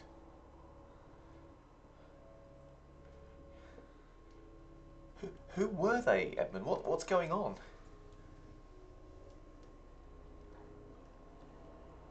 Traitors. Yes. Those who do not realize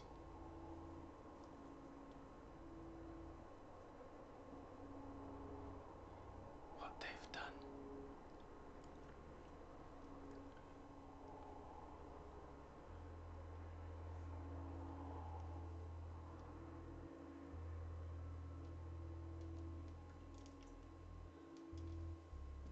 They've made a big mistake, Benjamin.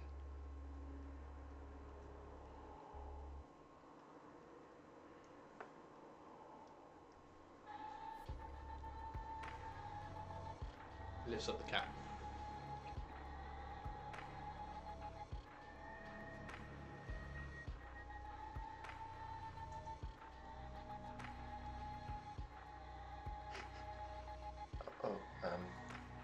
Oh, I'll take the cat.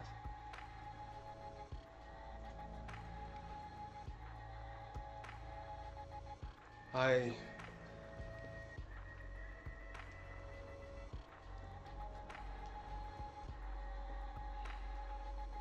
need to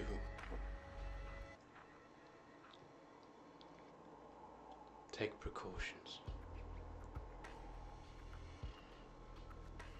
I did not realize that they would find out.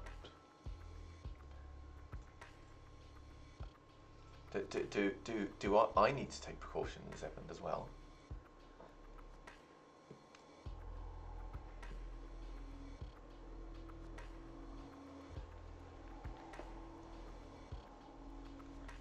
There's much I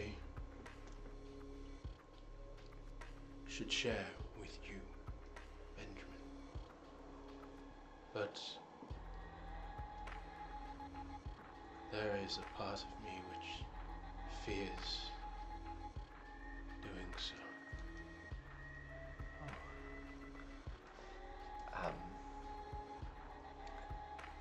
Because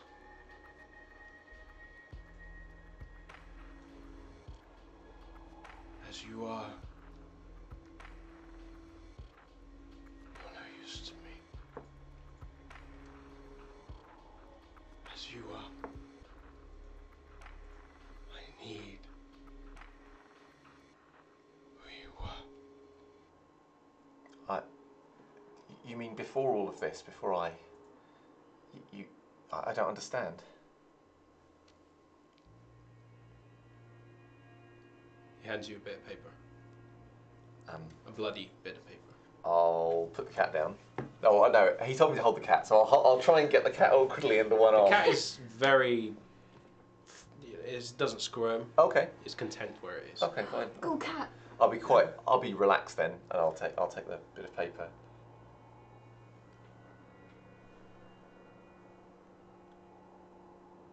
Tomorrow.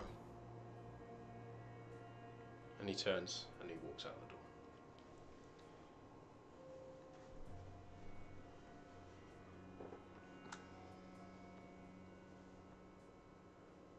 Find a place for the cat, or no, I'll sit down. I'll sit down somewhere with the cat. Curls up in your lap. And I'll very slowly open up this bit of paper. It says. You're not going to pass me a note. So these people don't know. Yes, I can. Oh Okay. no! Because you all wanted to know, and I don't want you to know yet. Aw. It's not about us, it's about them. Yeah, think of the audience. Think of the chat. Okay. Think of the raid. Sorry, no. If you want to read it out loud. No. I'm being No. a princess. Probably in a dress. Okay. Hopefully. Could just be in a dress.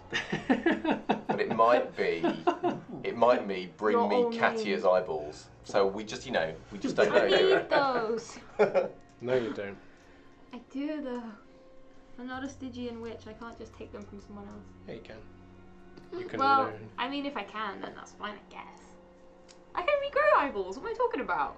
Paint Jim before he heals his neck. Can. Whatever you do. I've given you a demonstration of what you need to do for your next piece.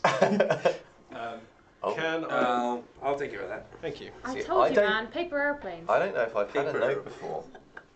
You have so had a note. I don't think I have. See? I don't think I have.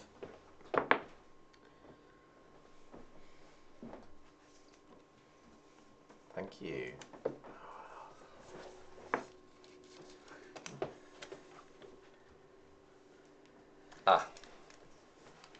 I'll forget that I'm dead and breathe a sigh of relief.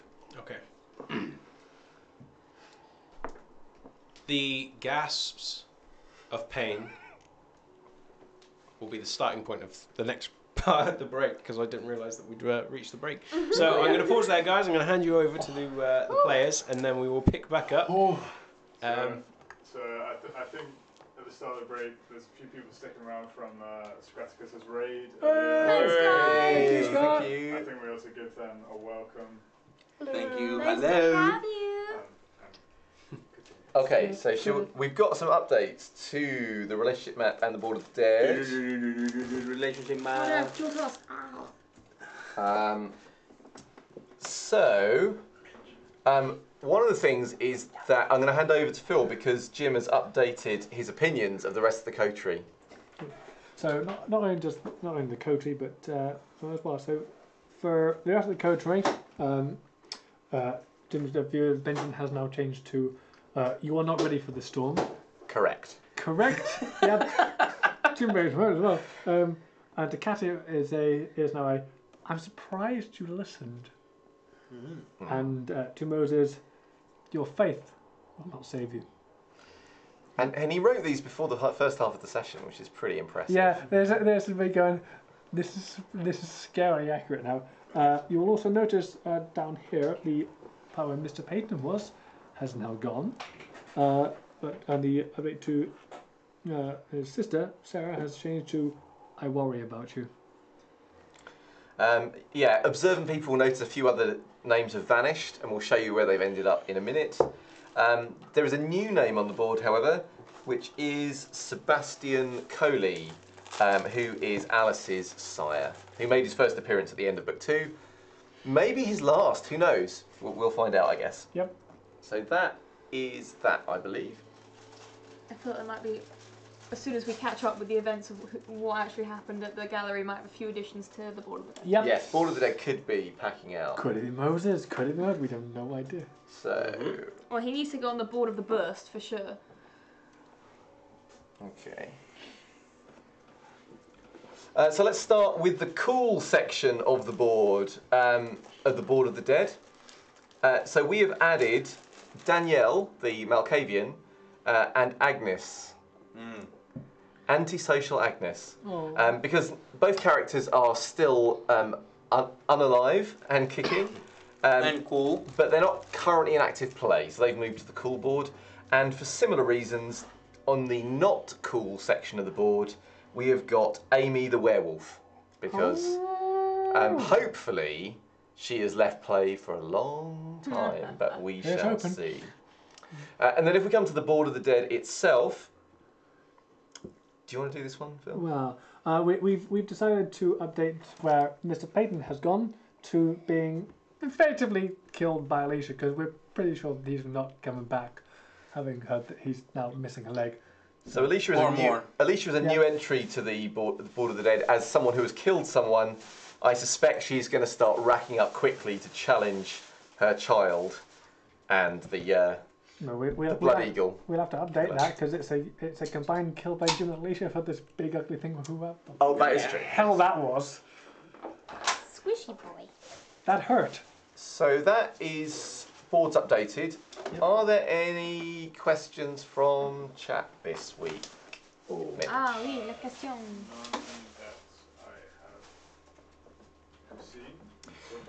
So the other thing to mention is that for those of you who didn't see Spectaculars last week, that was the week where we launched the Discord for Blood on the Thames.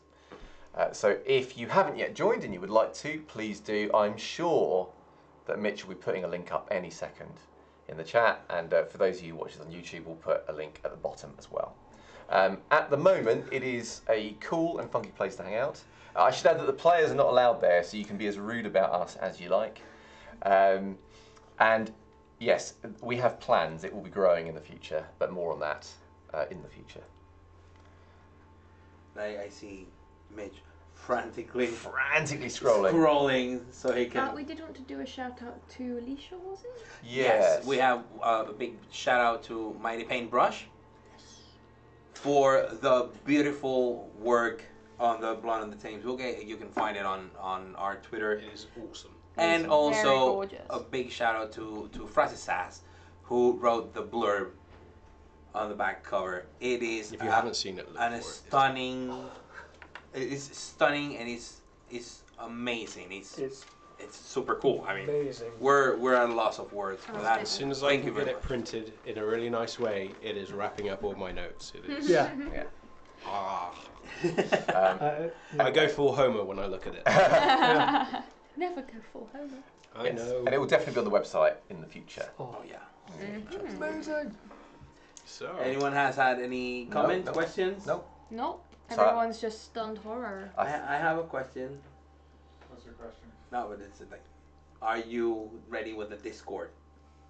The link's already in there. Discord. Hey! Sorted. And for anybody listening to this after the stream, it's on all of our VODs. Yes, it's on the. Yes. It's been updated. So on the prologue, episodes 1 to 20, the links are there. I've not gotten around to doing the non-core episode Discord descriptions, but they are being added. I just ran out of time before I came here today. So, but they are being updated. They are in all the normal episodes at the bottom of the description. Yeah, for all of you watching from YouTube, check the link below. Said he pointed at his pants, and you will find the Discord link. So, Ready? I think Everything- we're done. Yeah. we're all back. We're good. It was efficient. Cool. God, that was efficient. Yeah. Huh? What are we doing? Who are we? Everyone's too immersed in like Okay. mental shit that's going on at the moment. So, bringing it back in then, guys. The car is riddled with the sounds of a rasping breath through a throat which is fucked. You're pretty certain as you kind of rasp and begin speaking that the bullet punctured through your throat. So every time you speak, there's a rattling sound as the air is escaping. He is not in a great way, and you can tell that from the rear. Alicia is still focused on the car. She doesn't seem to be paying any of his condition mind. Now that he is... Have you stopped moving? No, probably stop. Yeah, so now that the car is stopped, her focus is just on ahead. And based upon the dent on the front of the board where she'd slammed her fist into it, she's clearly not in the kind of mindset to offer him any sort of sympathy.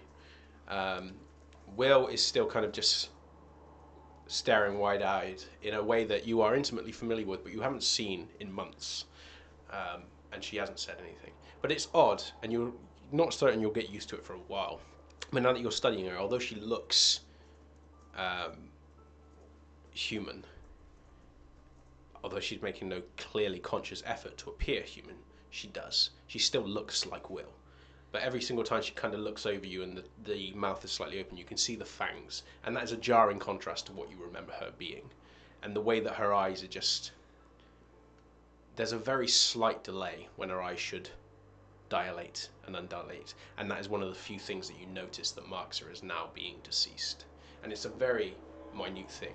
And it's only someone that was as close to Will as you would have noticed. But she kind of just looks at you and doesn't say anything.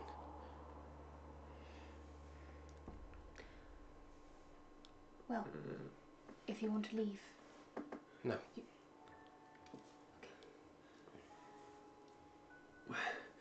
Where do you want me to drop you off, Alicia? She opens the car door and shuts it. And looks into the window at you.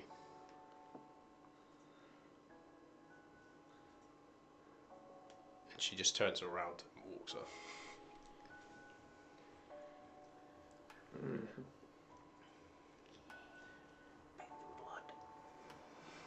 Oh yeah, she's just She stalked doesn't off towards care, the yeah, alleyway yeah. opposite. Even worse, she still has her claws. She's just fucked off towards the opposite alleyway and just steps away. But then again, you are also sort of, sat in a car that is shot to shit with someone with a quite obviously inhuman injury. Yeah. We need to get off the roads, out of sight. You need to feed, then you need to try healing. I need a lot. Let's just get out of here to start with. Where are you going? Out of sight for now. I look around. Are we nearly could we just duck into an alley to kind of gather ourselves? Yeah, you could duck into one of the parking areas which is close by. It's not a multi-story, and if it's in use, There'll probably be a few people coming in and out, but it's not going to be as open as being out on the street. Yeah. So it's probably the next best thing that you could go to.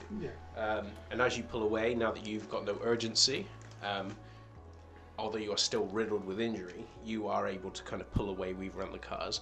Make sure that you try not to draw any of the attention of the few people which are looking off in the direction of the other car, with gunshots still echoing from it in the distance.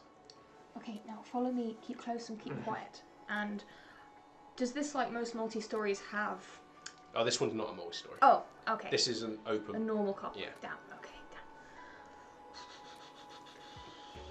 It's just off the road, and all the cars that are in there, even though it's just close to midnight or just gone past midnight at this point, closer to 1ish, there's not a lot of people coming in here, even though it's not late by London standards.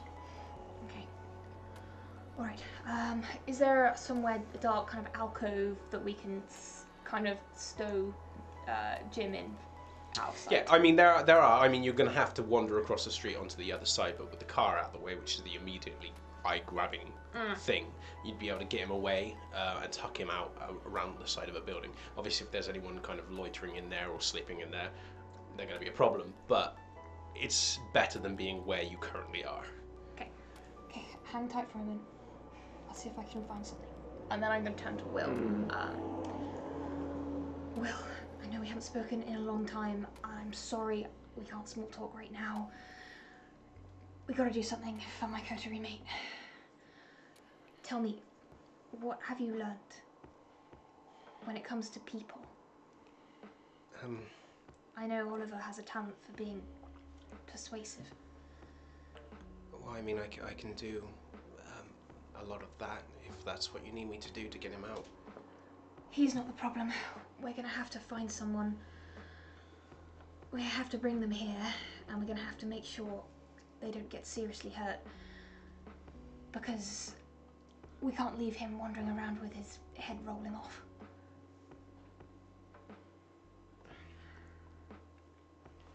I mean, if he loses control, I'm not gonna be able to help. No.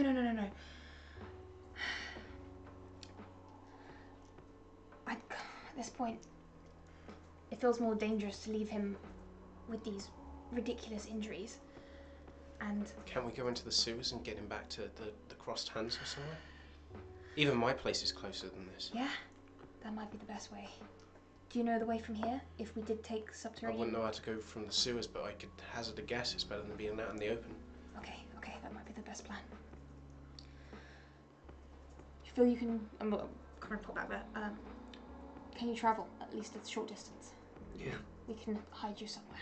Yeah. Okay. Well, glad to see you're alright. Well, we got out. Your side got out. I don't know about anyone else.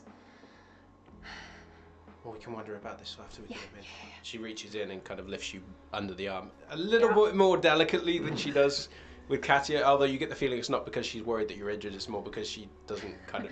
I'll take the other side. Yeah, and she lifts you out and they begin making their way over towards one of the closest manholes. There are a few moments where your progress is kind of either hastened or slowed based upon the sounds of people coming, moving back and forth. Until that point, can I rip off the long kind of sleeve of the suit that I'm wearing?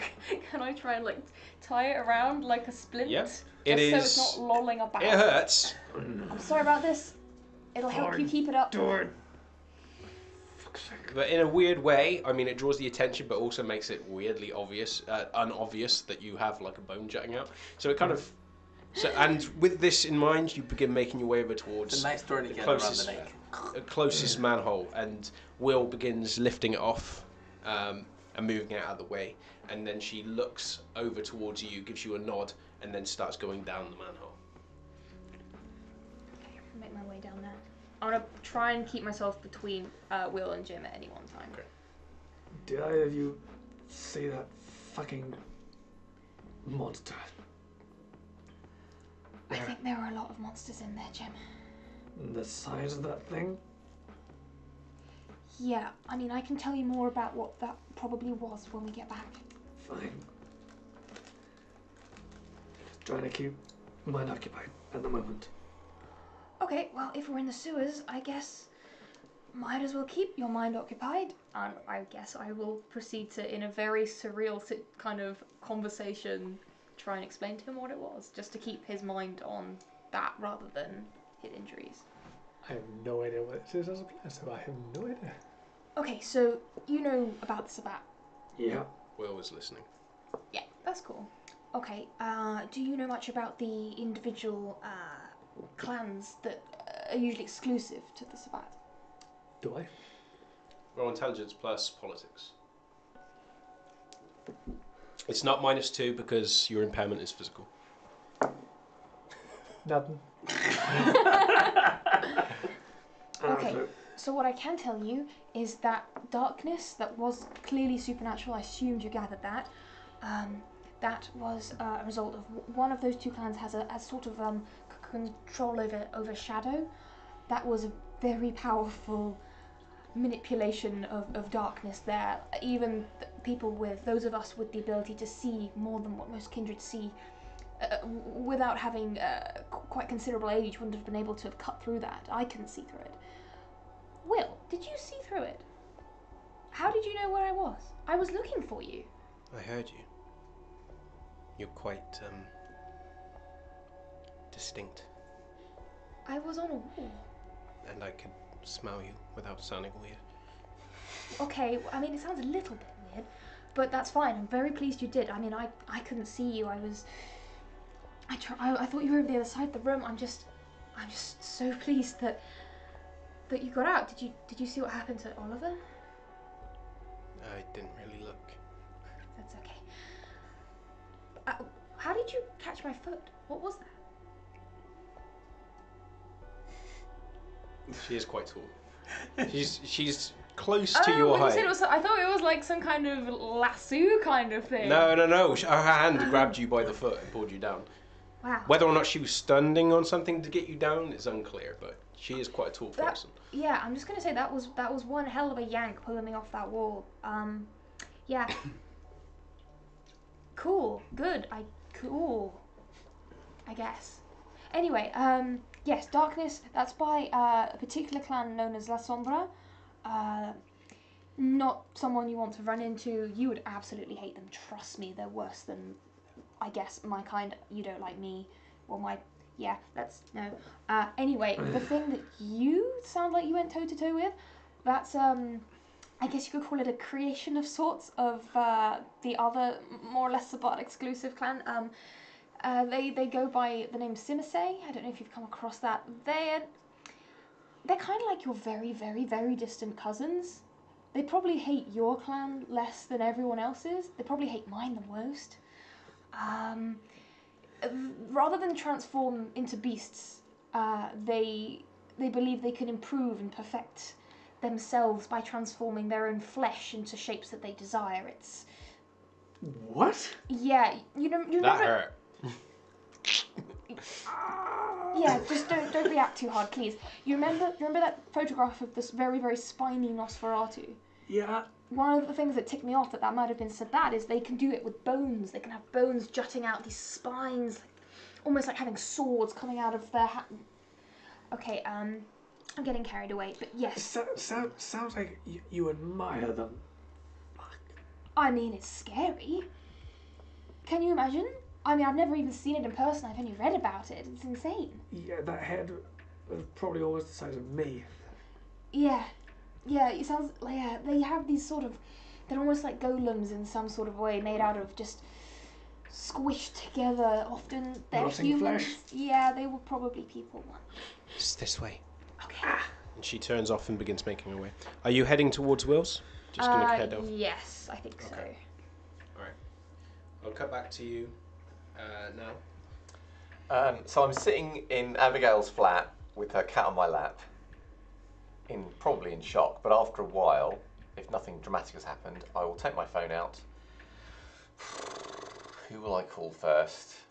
I will try and phone Moses. Bzzzt. Bzzzt. Beep. Is that the answer phone? Just wondering how you are. You know, was a little bit unexpected. Anyway, do call when you can. Bye. Click. And then I will try Katya. Bzzzt. Oh, my hands are all sticky. Bzzzt. Hello? Oh, hello. Where are you? You alive? I mean, you know what I mean. Yes. I'm intact, and I'm in Cricklewood. Okay. Where are you all right? Yes, we're on our way to somewhere safe. I've got Jim and Will with me. What, have you got Moses? No, I haven't seen Moses since. Nor have I. Oh, I was hoping he might have been with you. No. I was alone. Oh. So what are you doing now? We're heading to a safe location. Jim is pretty damn badly wounded. We are going to try and help him recover somewhat. All right. Will and I are all right. We got out without any kind of grievous injury. Good. Is there anything you need me to do? We could use your help, actually. Could you? I'll text you an address. If you could come to us, we could need all the help we're going to get finding something for Jim.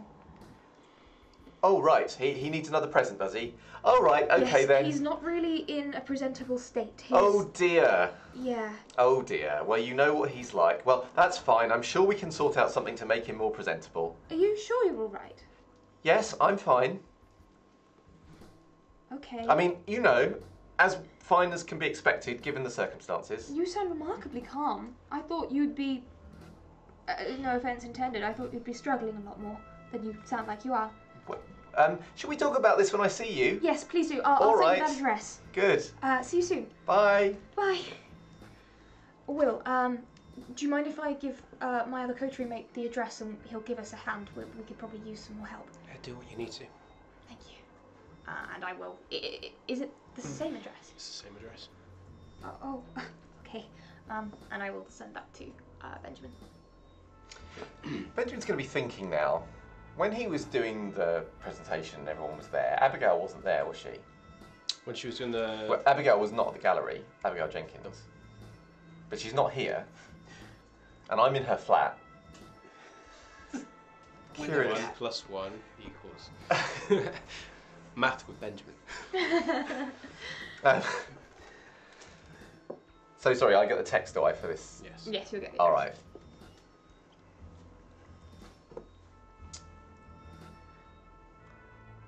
I'll say to the cat, well, as pleasant as this has been, I'm afraid I'm going to have to do something terribly unpleasant. So I'm going to have to put you down. Oh. So I'm going to pick up, I'm going to pick up the cat and put it on the sofa.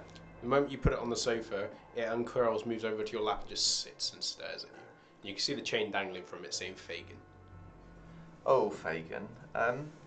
I think this is quite an emergency. I think I'm going to have to go. It lies down. Bring it with you, it's your cat. I mean... It's a spy. No one would mind, right? Spy cat. Cats go off on their own all the time, particularly indoor flat cats. I will, well, I'll pick up the cat and put it down. But I'll stand up this time, and I'll pick up the cat, stand up, put it on the sofa, and I'll make towards the door. Moves towards the edge of the sofa and just sits and watches as you move, and then stepping out. Yeah, is the door just not, because it just opened at a touch, didn't it? Yeah, he shut it behind him as he went out. Edmund did, yeah. But I mean, when I arrived, it was unlocked. It's kind of odd, isn't it?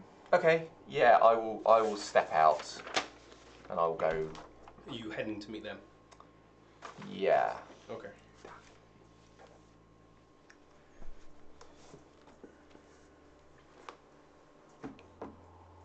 The sharp pain that you feel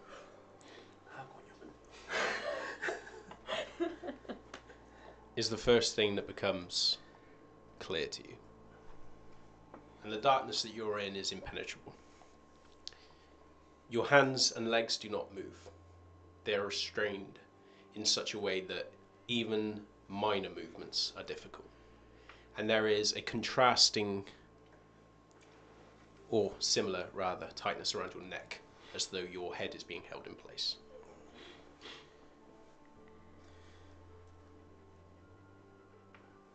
And then a light flashes in front of you, and it is painful because of the contrasting way that the room itself is black.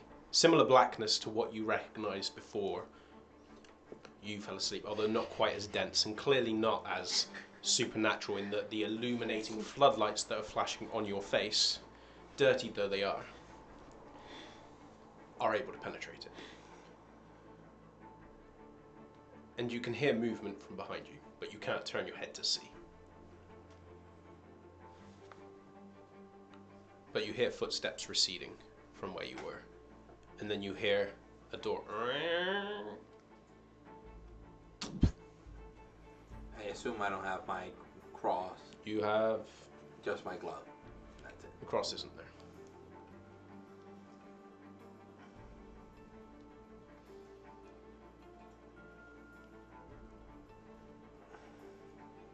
There is a very potent taste on your lips. And you feel a nourished kind of core, a warmth there that suggests that you have been satiated recently. But your body aches. It aches like someone that has done nothing but physical activity for months and months with the most minor of rests. It feels heavy, and that's even before you take into account the restraints. And then the door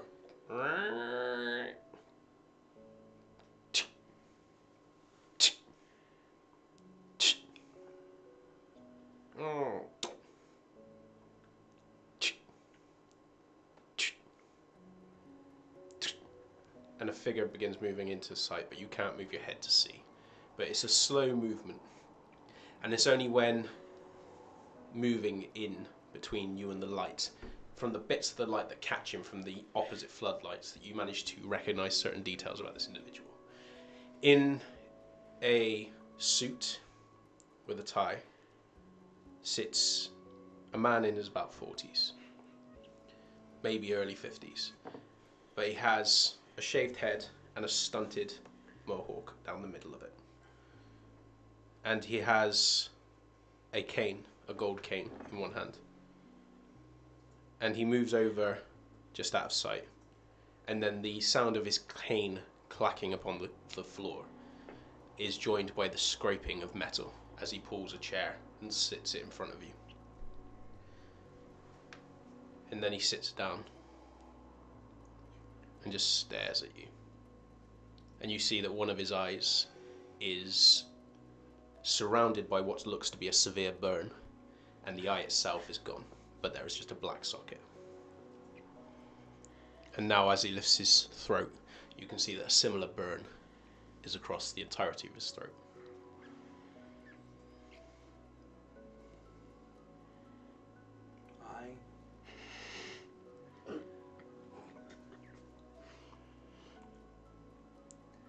I'd wave, but Where is Vehement? what is what?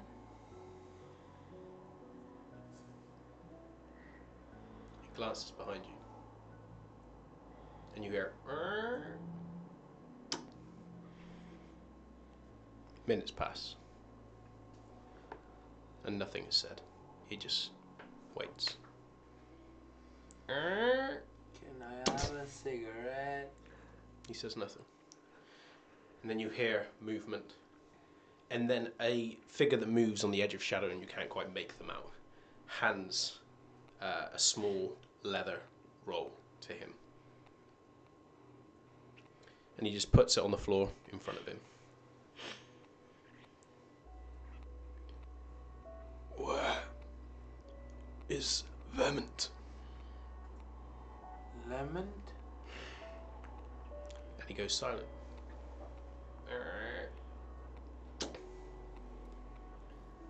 Minutes pass. And the figure returns and hands another small leather binding, and he puts it in front of him. Where is Vehement? I'm sorry, I'm not understanding your accent. Are you saying where is Vehement? I'm honestly do not understand you.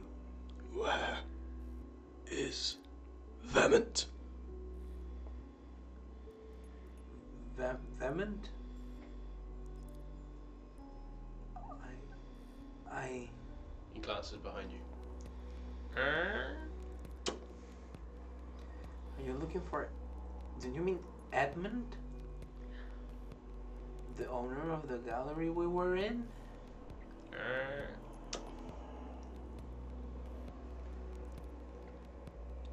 Another leather.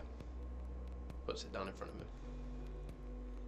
Do you mean Edmund? Are you trying to say? Where is Vehement? I only hear Vehement and I don't know who's Vehement. I don't know what it is.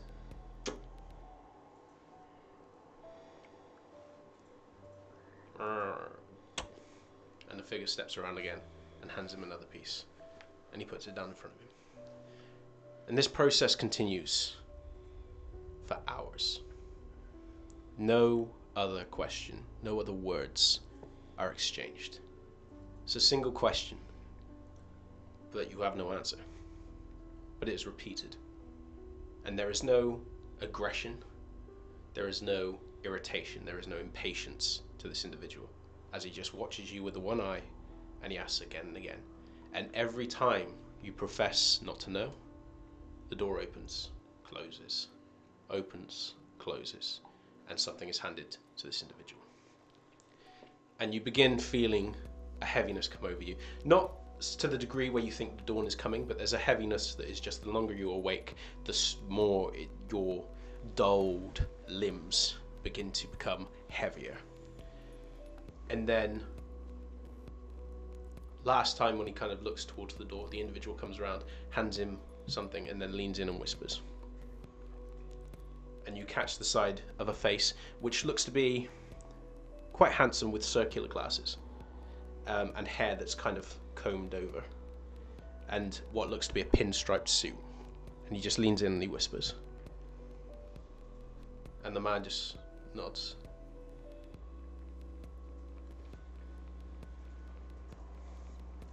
He reaches down to the floor and picks up the bundles. And the pinstriped individual returns and lays out a kind of footrest, but metal, about that size. And he puts it in front of him, and he puts down each of the items and unwraps them and puts them in front of you. And you see a finger.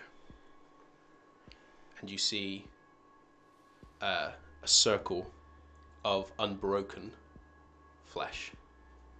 And then you see a nose, and then you see a lip, and then you see an eye, and then you see an ear with multiple earrings.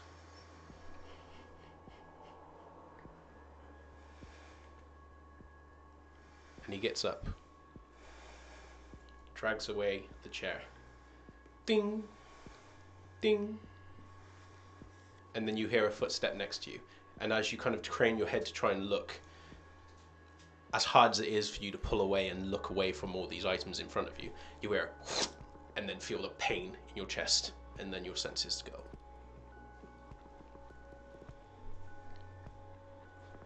You are making your way back towards the over towards her house. Yeah. And by the time you get there, it is pretty much untouched, in contrast to how it was previously. In fact, you get the feeling that she hasn't been here for a while. In fact, the computer is still there from where you were doing work with her before, when she was trying to complete it. And you can actually tell as you kind of move forwards and help Jim sit down, you're looking towards the bathroom from the door open, and there's still some towels which have stains of blood on them. Your own, perhaps.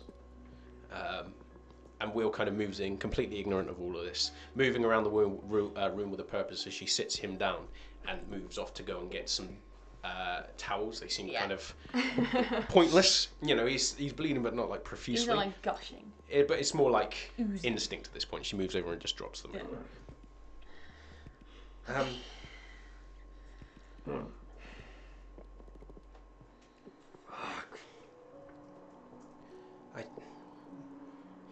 What did we do? Have you? Okay, Edmund, not Edmund. Goodness no. Benjamin is going to come here.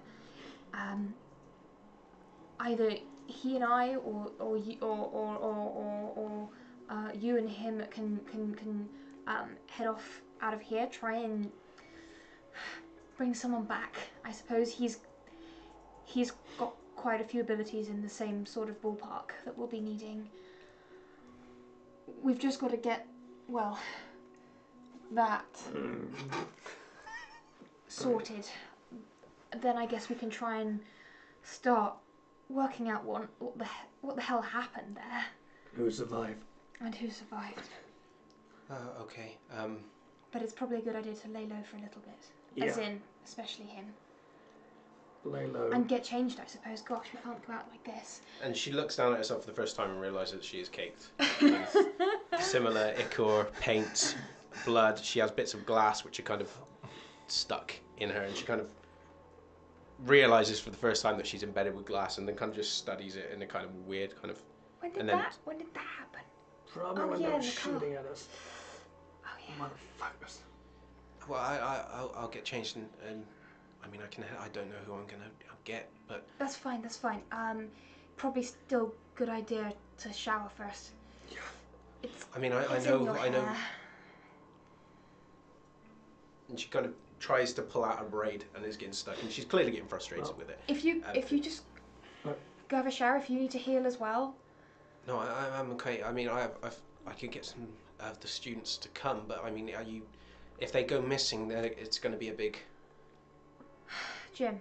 I mean, how much risk control do you feel you have? I mean, I know these people. I'd rather you didn't eat them. Yeah.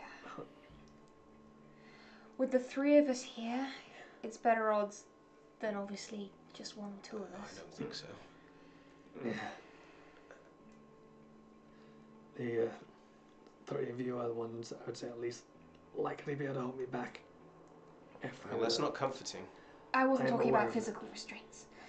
I know it would be a lot more difficult, but it's something. Would you prefer we threw you back out into the street? Oh no. I do have a suggestion that Ben is actually quite ideally suited for it. You could easily order a takeout, so to speak. That's true. It'd be much better if we... And then you can order from just Okay, quite a bit. Pizza. Pizza from or other things from different places. I have a menu somewhere, and she starts moving between different places, and it's there out in the open. It's on the side where all the rest of her mail is, but she's just moving between bits and pieces, more on kind of auto. She's quite clearly flustered. Yeah.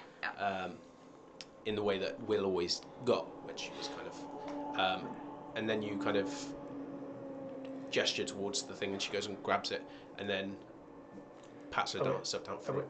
I think wait till Ben gets here. Make sure he's here before. He should be on his way right now, and then we'll do Okay. that. We have time tonight. Let's take this carefully. Yes, hopefully... I'd rather not have another body. No, we don't want that. With any luck, there was enough chaos that no one noticed us slip away. And we took a fairly covert route to get here. So I think for now we just allow ourselves to metaphorically breathe. Yeah. Wait for Ben. I'm gonna need a lot of find blood out in the what next few days. Yes. I fucking hate this. Will, I promise, I will pay to get your carpet cleaned. Well, I mean, I very rarely hear anyway, so just. I'll Do my best. Just don't bleed on. And she takes something away from you and quickly wraps it and moves it off. You don't see what it is. I mean, it just looks like it's actually a gift that you gave her a while ago that he was leaning on. And she kind of goes and brushes it off and moves it over into the bedroom. And then kind of comes back and then as an afterthought kind of moves the computer away from it. With the screen still exactly as it was left last time you were here. Okay. It wouldn't take you too long to get there. Okay. Unless there was anything you wanted to discuss in the meanwhile. I before feel he like arrives. there's a Katya's exuding an awkward silence of, I'd love to talk to you about a lot of things, but Jim is right here and he's bleeding everywhere. Yeah, I mean, Will kind of seems more flustered, and she seems to be more at ease than you at this point. It seems more like this is more familiar to her and comforting that you're around than she doesn't seem to. I mean, if she's registering how awkward it feels, it's clearly not as a high point in her thought pattern at the moment. It's more Jim is kind of bleeding profusely, and the place was just almost ransacked. Kind of almost seeing that helps. Yeah, I mean, her kind of exposure to things is far less than yours at this point. Even being especially Jim things. Yeah, I mean, every now and again as she walks past, she kind of gives his neck a look, and then just kind of like, you get the feeling if she could shiver, she probably would, but she keeps walking on. Then again, she is no stranger to pain herself, but then, you know, your spine jutting out, broken in half, is kind of like, you know, you're not gonna sit with that well.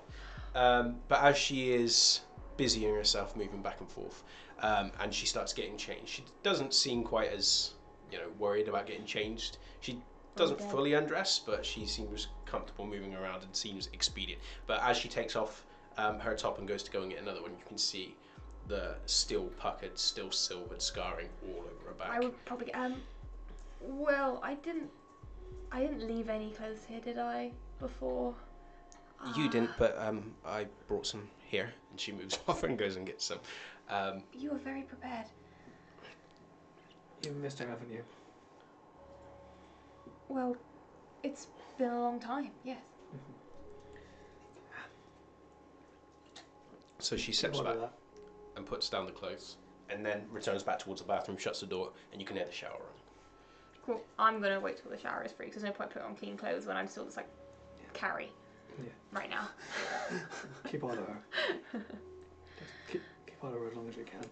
Yeah, I tried that last time. Now you have her for a lot longer.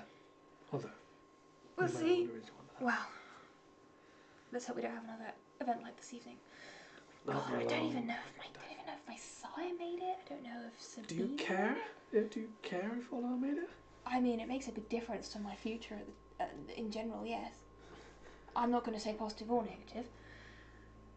I'd like to know about Sabine. I'd like to know about Moses. Benjamin doesn't know where he is. Benjamin didn't see him since it all kicked off. Oh shit! I don't know what the Sabbat attack was. What's that?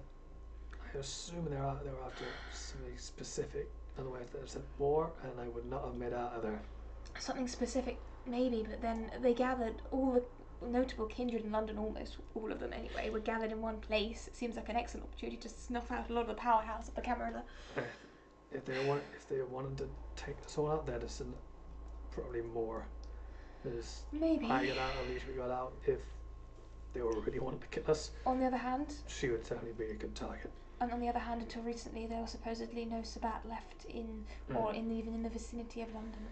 We don't know what their power level is like, but I saw a lot of those black vans left, so presumably still quite a lot. So we can assume whatever they wanted, they got. Well, they got a room full of kindred to start frenzying. I imagine a lot of people tearing each other apart were comrades or fellows once. They didn't even need to lift a finger. They just send in their constructs and maybe a few grunts, and that's all they need to do incite the chaos, and then let everyone rip each other apart. Hope Benjamin gets here soon. Yeah, glad you made it. Yeah. We need to find about Moses. Yeah, we do. Will steps out of the shower, still damp of hair, and just moves off and starts finishing getting changed. Is it alright if I use that as well? I'll clean up afterwards. Yeah. Cool. Okay. And I will also dash and take a shower and just be like, so gross. Yeah, I mean, it's weird kind of showering in a place that's like kind of already red across the bottom from all the blood that's come off of Will, plus the glass that's fallen off of her. But I mean, you kind of sweep it aside and just Just can brush with my foot. Yeah, and Let's not step on that. start bathing. Will comes out. She does a quick check on you. It's very kind of, she's like someone that's trying to tiptoe around a tiger at this point. She doesn't seem comfortable in the room when Katia is not there. Yeah. And she moves off into her own room, and then there's a pause, and then you hear the.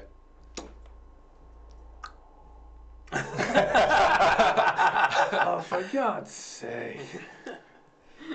And then by the time you step out of the shower, as you're kind of clearing off your hair and dyeing it, you hear.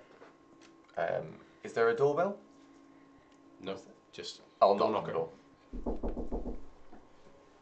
Oh, I look through if it's like a student house area, does it have a little? Yeah. peephole? You open it and just see like Benjamin's like. Like his lower- nose. Yeah. And I will let him in. Okay, I'll step inside quite quickly. Benjamin, I'm so pleased to see you. Oh, thank you. Hey, Ben. Let's shut the door for Is anyone. that you, Jim? Yeah. Oh my goodness. Don't freak out, and I will slowly just show the spine. And then tie it back up so his head is lolling off nearly Despite head myself, I will have the thought that Edmund would love this. Damn it! Hashtag Benjamin's next piece. I don't think I'm going to freak out because I think there's some kind of spectrum or scale, and I went through the freak out point some hours ago, and now I don't know. I think maybe eventually I'll come round all the way around to the other side, but right now I'm fine. Well, not fine. Ride I'm the far height for from now. fine. Ride the height. Yeah. A long way from fine. Cool. Okay. So now what you said there's a problem.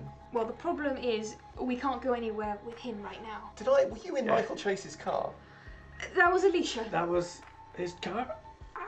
I think so. Okay. Well, at least it was outside the Purple Turtle, and Whatever and happened, it's a very that was fancy Alicia. car. I have no responsibility. I'll just get the heck out of there. Did something happen to it?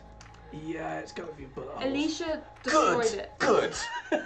Good. I hope you loved that car. Anyway, so that's not really the issue now. Sorry. It's not important. First things Doesn't first, matter. we need to fix Jim before we can go anywhere and start working out what's going on. This seems like a very big job. What, Unfortunately, Jim's going to have to do most of the heavy lifting on that front. What did you have in mind? We're going to order some pizza. Now, was that I assumed when you said that on the phone you were alluding to, I don't know, it being a bit of a meat feast or something. Yes. Forgive me.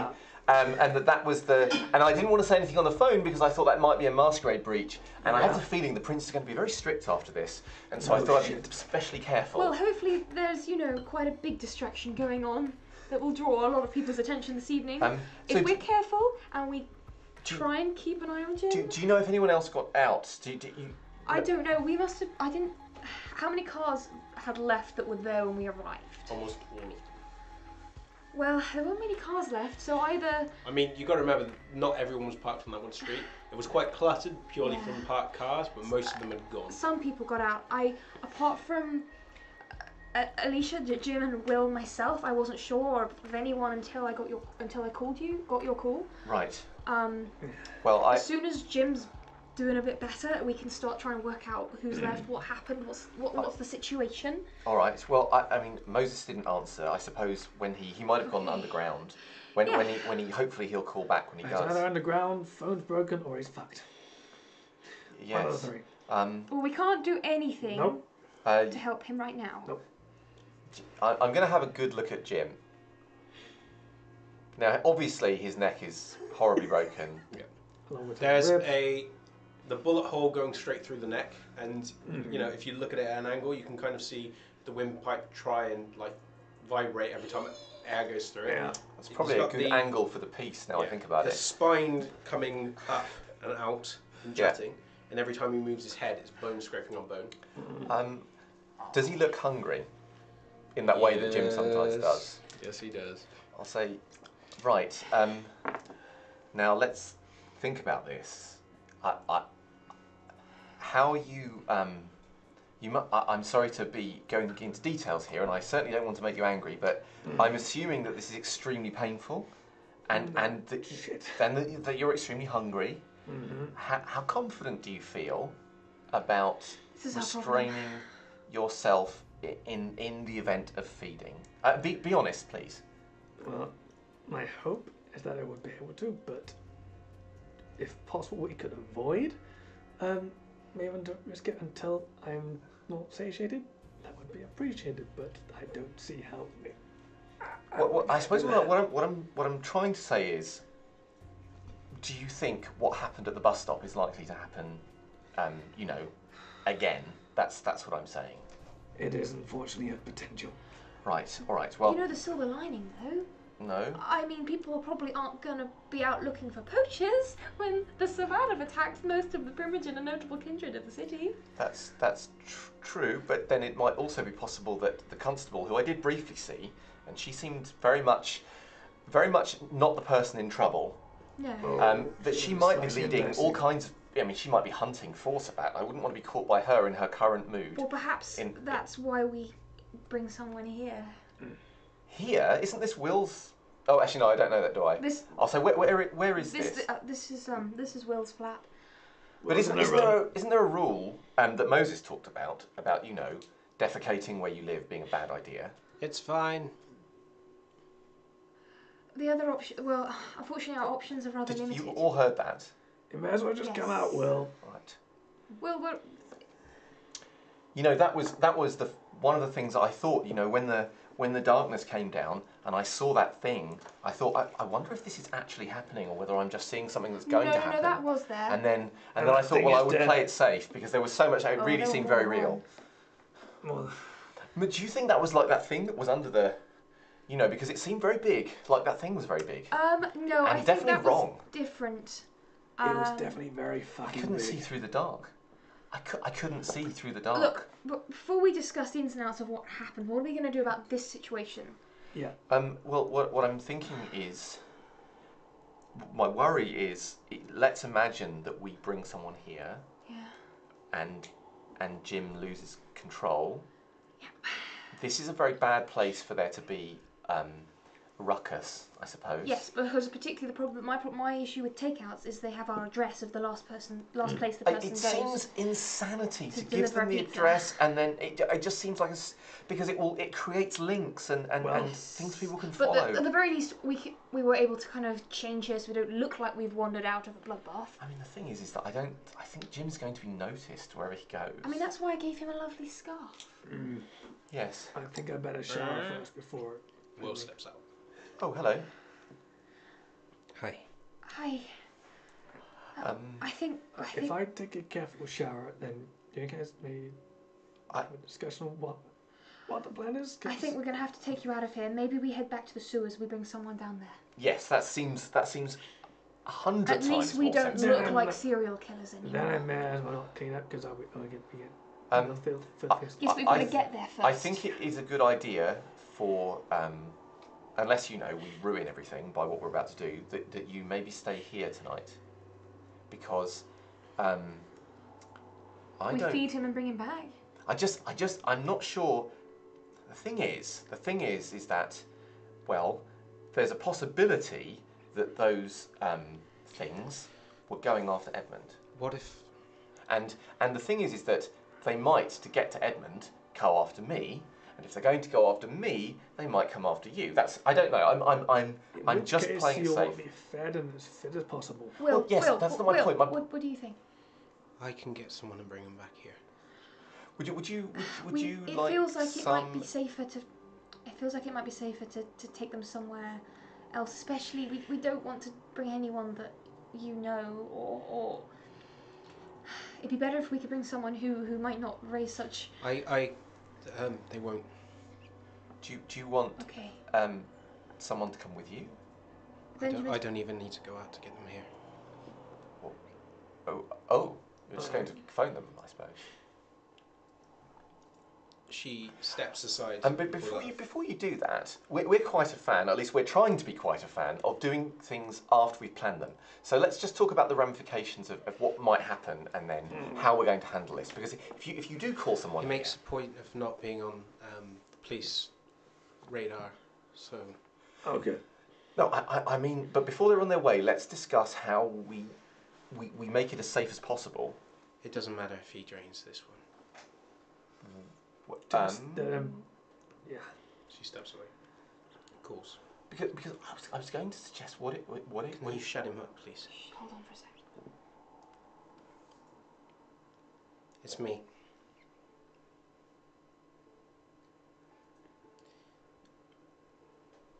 I need you to bring some.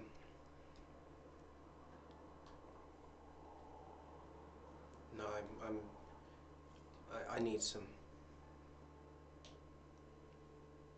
No, I'm gonna. Yeah. Same place.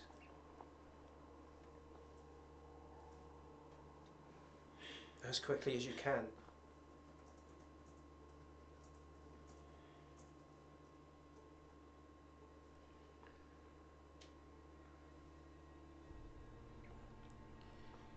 Half an hour. All right. What should he be bringing? Drugs. Thought. I need to dispose of those as well. What one thing I was thinking was, what if I don't know how this would work logistically, but what if we in some way restrained Jim such that if he lost control, we wouldn't have to fight him to save this other person's life? That was my thought. Because that's a really strong rope. Well, exactly. I get the feeling that strong rope is going to have a lot more chance than we are if things go badly. And it's not like, you know, even if we were able to restrain you after a while, by then it might be too late. We might have already alerted people that this is a place where things happen. What if I make this easier? What can you do? Can you move him into the bathroom and stay in there? Move Jim into the bathroom? All of you. Go into the bathroom? Are you... What are you planning? I'd like to be aware. I owe someone a debt. What kind of debt? You don't have to worry about killing him or not if he's already dead. If someone's going to kill him, that will not be you. That will be in my bed. You don't make decisions for me anymore. None of you do. I'm aware. Do you want to feed or not, or do you want to make it worse?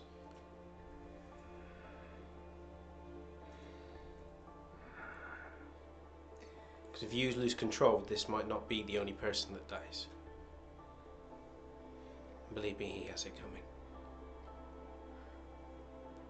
I will stay out the room if that's what you want. I don't want anyone in here. Oh goodness.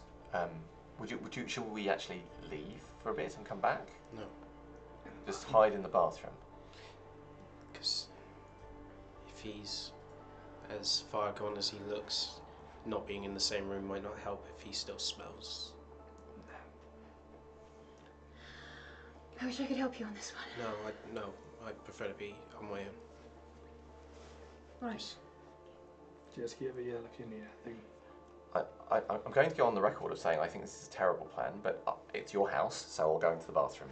With respect, most of your plans collectively haven't been much better. With respect, but no, this is not the time. Fine. No, I'll go into the let's bathroom. you two in the bathroom. Our record is appalling. Come on. You go off in the bathroom? Yes, yeah. You know, a little sullen in the wake of Jim. I'm affronted as... Kind of half smile at her. Like, I'll try not to come rushing out.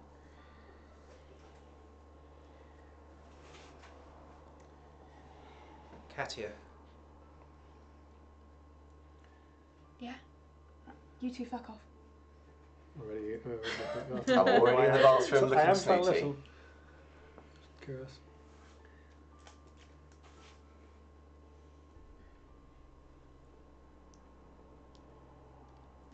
You better. I'm sorry. I never got a chance to say it, and it kind of feels pointless now. It's not your fault. Then in that case, I'm sorry for being too ashamed to try and find you sooner. I'm sorry it took a Sabbat invasion for me to finally start searching for you properly. I didn't go anywhere. Neither did you. You better get in. And I close the door, but I will be kind of. I guess if it's got like a lock, I'll probably be looking through it. Okay. Yeah, it's more like a kind of lock on the inside, so there's nothing that you can peer through. But the minutes pass, and then you hear a knocking at the door, and any chatter between you goes silent. You hear the door opening, you can hear muffled voices, and then you hear the door shut. And then there's more talk which moves closer towards where the sofa's located. And you can hear the bending of the sofa. Katya's already has got a knife and her knuckles are kind of white. And then there's male laughter, and it's quite the kind of laughter that makes your skin crawl. It's not pleasant laughter, and the tone of the voice is pretty aggressive. Whereas Will's voice sounds weak, it sounds vulnerable in response, it sounds shaky, it sounds uncertain. And then there's the sound of movement, there's the sound of a tap going, there's the sound of glass clinking, and then there's the sound of something smashing, and then his voice stops. I'm moving through the door. Okay, first I need a check from you. Alright. Willpower. Willpower, including the to resist frenzy.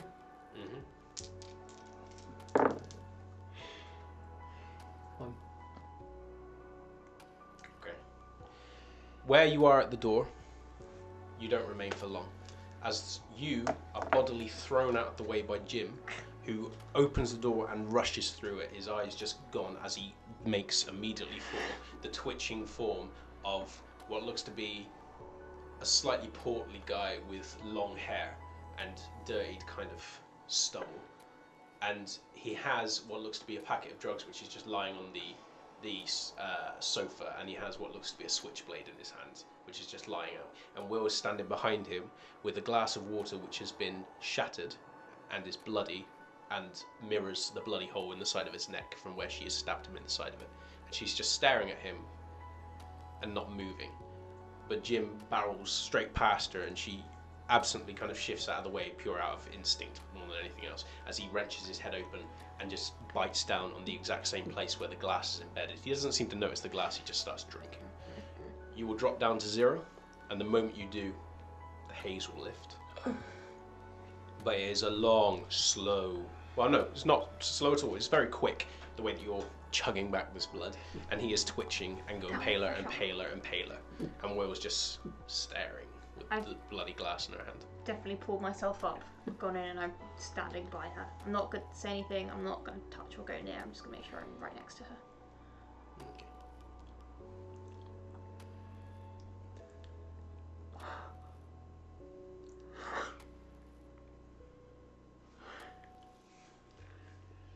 And then drop. She watches him as he drops, and then kind of looks from him to the bloody glass and then just drops it.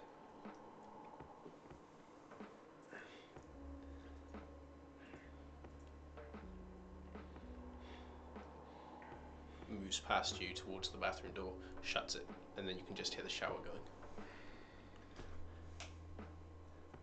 Was that a frenzy? That was a frenzy. You're out of frenzy. That was a frenzy. Yes. See your ears. So, we'll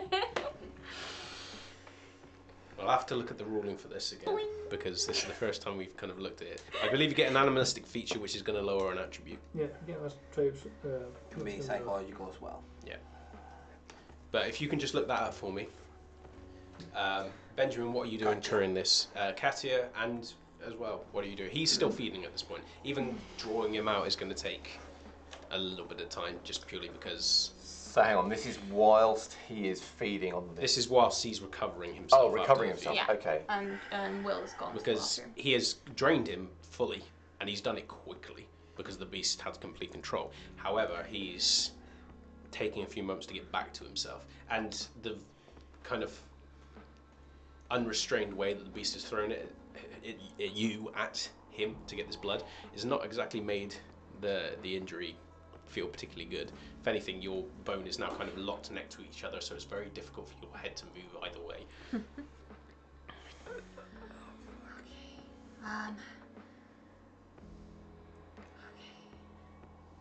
Yeah, you will have some feature actually for this night and the next, like a hangover.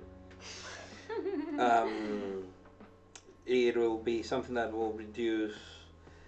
Well, each feature will reduce one attribute by one. It could be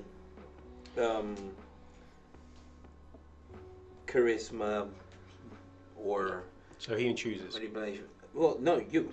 I do. It's for you, this one. It's like Christmas. It is Christmas. The storyteller may decide that a forked tongue or bear-like musk reduce charisma, while bat-like ears reduce resolve because of all those distracting sounds. Those are the examples on the book. Okay. So there are animal features, a physical trait, a smell, or a behavioral tick. Oh, wow. Smell like an animal. I'm gonna try and. like that musk.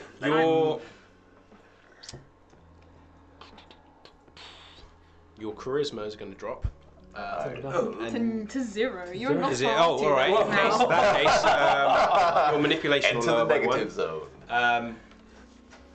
And every time you smile, or every time you reveal your teeth, they elongate until this is gone. And when he lies. It's not Pinocchio. Walrus. No. So yeah, every time you smile, your teeth. No one tell any jokes. Ah, shit. And I'm gonna try and do a little bit of healing at least. Okay. Can't heal any aggravated. Yeah. Is your plan, by the way, guys? Just to cut you off. Are you? Did you fail or succeed? That was a success. Okay. Are you guys planning on staying there? For the night. I don't know yet. We've probably got to have a discussion about. Yes, I'm gonna wait bodies till and Will comes things. out. This is her house after all. Okay. Takes a while before she comes out. Closer to an hour. And when she does finally emerge, she's wearing the same clothes that she went in with. She's not damp at all. But the shower switches off before she comes out. And then she stands in the doorway and just says nothing. But she looks a bit more composed than she was. But you recognise that she's not composed. To the other two, she probably looks like she's had a moment, she's gathered herself and come back, but she's not. Will, would you rather we... No, you can stay here. They don't have to. There are other places they can go. No, they can stay here. Okay, fine. There's no one else that would come here, is there, in the day? She kind of glances at Katia for a moment and then just says, Right. When do you want to? I'll point at the body.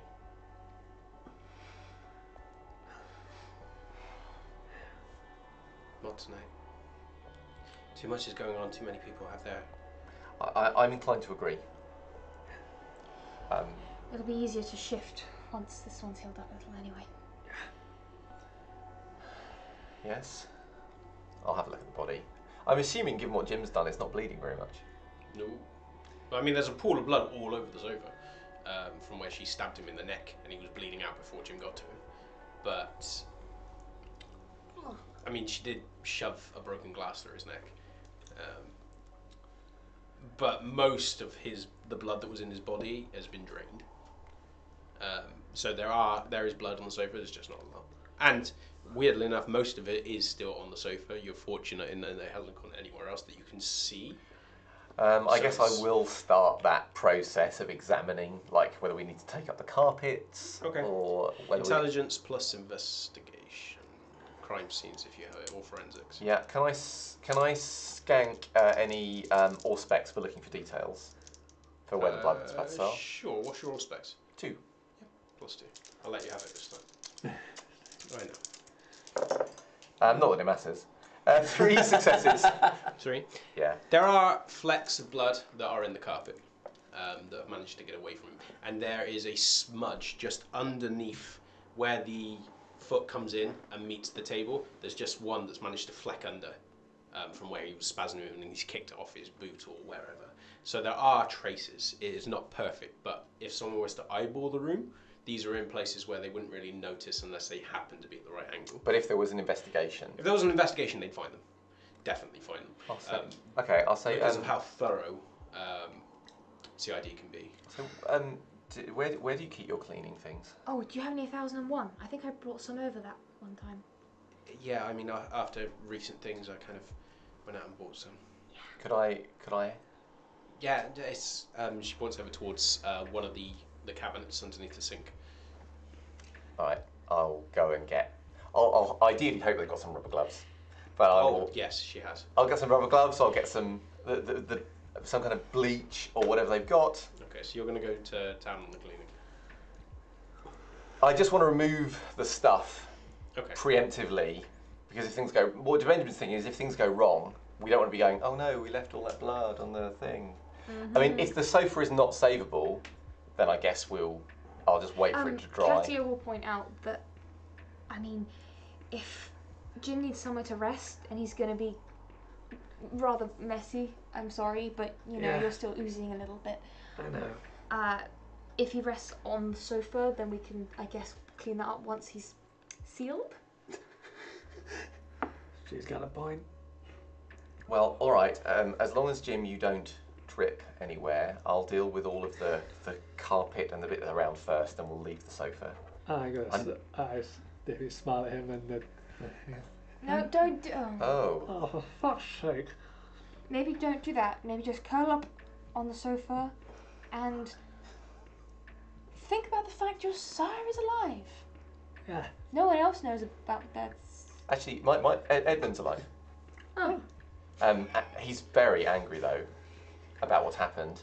I think Where he's did going you to. see him? Well, I met him out afterwards. Where? Why?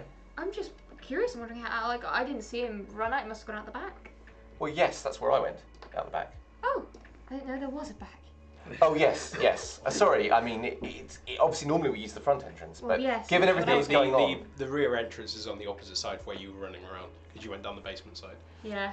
Did you know there are explosives in the basement of the gallery? No. Well, there are. Oh my goodness, I'm so glad I didn't go into the basement because I didn't think about it as I was going around. That would not have done. Well, there were 3 explosions. Hang on, explosives. Yes. Big to the ceiling. So is that? I didn't hear anything when we were speeding away. Could someone turn on the news? That's a good idea. Does Will have a TV? I assume she does. Oh, yeah. Probably. We probably play video games before and here if she's left it. No, most of her stuff got moved She didn't move over. it. But she does have an old radio. However, it's a very old radio, and one of the reasons why she got a TV in the first case is because the radio was prone to just fizzling out and just not working. She loved her radio, but as soon as she joined you, she just became very kind of, everything else kind of diminished in importance, so she just never replaced it. Can I see if I can try and get it at least temporarily working to try and you can fiddle try around to. with the back? We'll say intelligence plus crafts. Not technology. No, because crafts is more Maybe you should be doing repairing. this. Crafts is more repairing. Technology is more getting it to function. I am probably the craftiest. Yeah, can we do it between us? You can get a 'Cause we're team. trying You to can get a find out- +1 for teamwork. Do you want to try and get this working? We can try and get like a beat on what the police know. I mean, I'm not very good with I mean, with I radios, know but I about can have a wires fiddle, and I electronics, suppose. and you know about the finer points of doing this kind of little stuff. Well, I don't, but I'm happy to help. Well, you might have a more delicate touch than I would. Sold. Okay. Can I help? Yeah, +1. +1 You to get it. plus. I'm giving it to you. Oh, you're giving it to yeah, me? you're the one doing the actual manipulation. All right, I'm saying, what no, am I- that what am I goes rolling? there. Dexterity. Dexterity plus. Intelligence.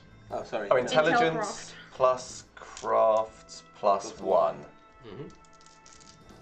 Definitely better than the pool I would have had. 4. Okay. Yeah, you meant the. What was that? God, that was like a halo. You managed to get the wiring kind of refixed. It's not going to fully do it, and you kind of have to have the wire at the exact fucking angle to get it to go. But after a while, the static kind of fizzles and comes in, and based upon what bits breaking out. He lean in like the Second World War.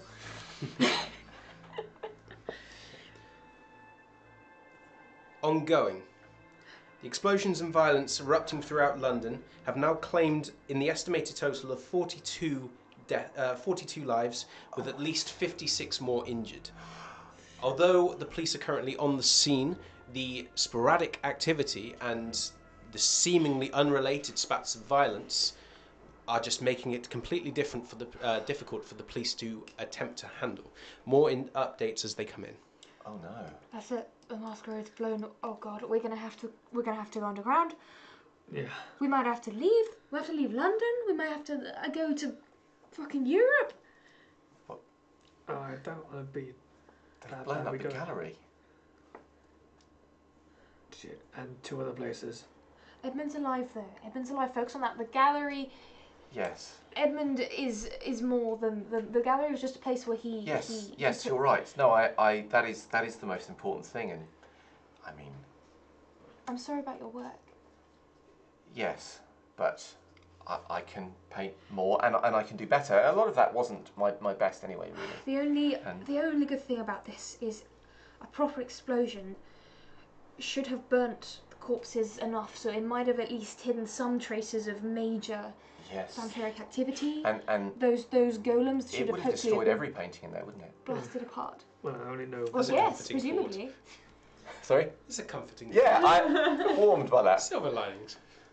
Do you surely with something on this scale, the constable knew about it. Oh, I wonder if she was still in there when it exploded. I doubt it. Even if she was, she is. If she's she's like Jim. She will be able to take a lot, even that sort of thing. Oh, all right. If anyone's got a chance, she I does. am nothing compared to how tough she will be. Oh, well. And the good news is none of us have breached the Masquerade for once. Hang on, but do you think Moses got out? What if I don't if know. Moses was in there? I don't know. I don't know. The thing is that there's no way to know unless he calls us, because if he was there, it's not like there's going to be. If I'd been prepared enough, I could have. Nothing would survive that. But I would wouldn't it? have known. And the police will be all over it anyway. There is a way of knowing, but it'll depend on whether there's who survived of my clan. Remember, I can track people. Oh yes, you can. Can you find Moses that way? I can't myself. I don't know how to do that particular ritual. I don't know if Will does. Do you know someone? Sabine does. I don't know if she got out. She was there. Sabine, just call her. Oh yes, you could call her. Just to let her know that you're okay, see if she's okay, all that crap. I'm gonna call Sabine. Hold on. Bzzzt. Bzzzt. Bzzzt. Bzzzt. Katya, I can't talk. Okay, that's fine. That's fine. I'm fine. Will's fine. Where are you? Safe.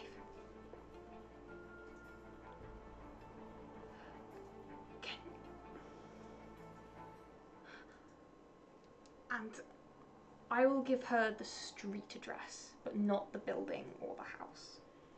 Like, very quickly. I'll see what I can do. Okay. Stay safe, darling. You too. Okay, she is alive, That's good. but she couldn't talk much. She's either hiding or she's staking out or she's been captured. I don't see she would have been captured. She wouldn't be foolish enough to speak to me if she had been. I gave her the vague street address, so if it was someone listening in trying to tap us out, they won't know where exactly we are, but I can go and keep watch. They'll know.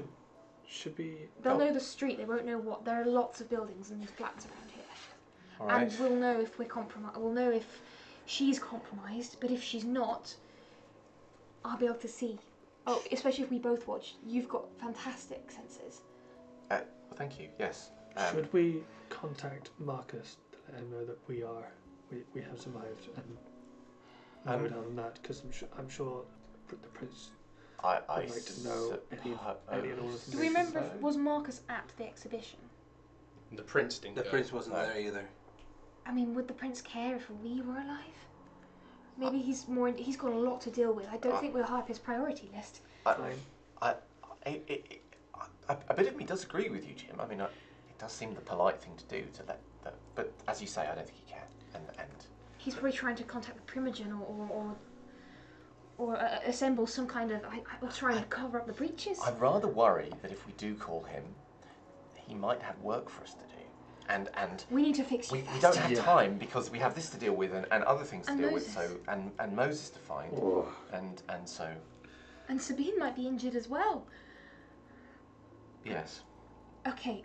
For now, until this night ends, you rest. I'm gonna see if I can keep watch to see if she turns up. I'll ask Will what she wants to do. You're welcome to. I'm going to keep watch with you because. All right. It is getting late in the morning at this point. Okay. I will. Okay. Is Will in the room with us, or did she go to her separate? She's still there. She just hasn't said anything. Well, what would you like to do? She glances over towards the wall clock.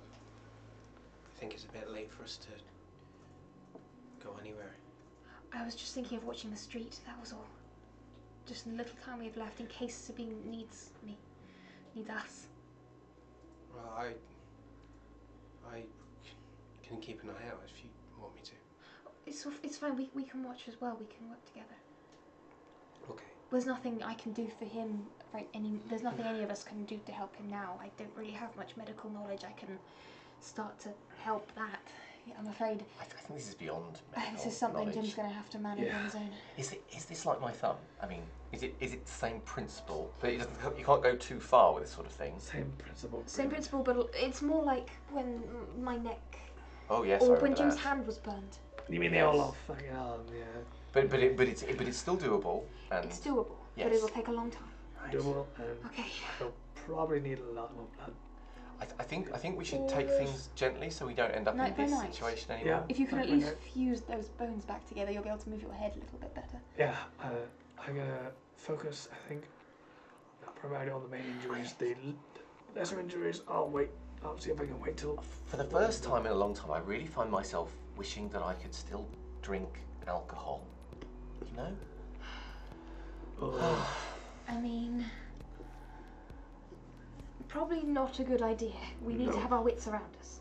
Oh no, I'm not going to. I mean, I can't. I'm just saying it would be nice. It would be nice to be able to sweet oblivion. I suppose is what I'm getting to. It would be nice. Well, let's Sort all of. Well, appreciate the lots. fact.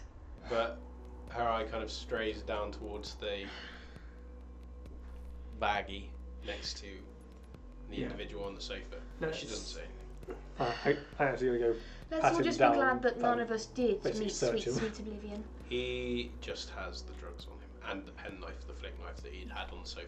No wallet. No. He has a burner phone. Yeah. That's about it. He has Yeah. no ID on him. Any wallet with any money in? Nope. I'm gonna just open the phone and just have a look through messages. There's numerous numbers on the phone. The last call was 23. The name is just 23. Well, let's get him to clearly a dealer, and Mose will probably have use of this if we find him. Will, is that okay? I don't want to go taking what's, I don't want it. Good. Just take my number off there. Would you want to do the honours yourself? You want No. nothing? It's all yours. No. Clearly. Well,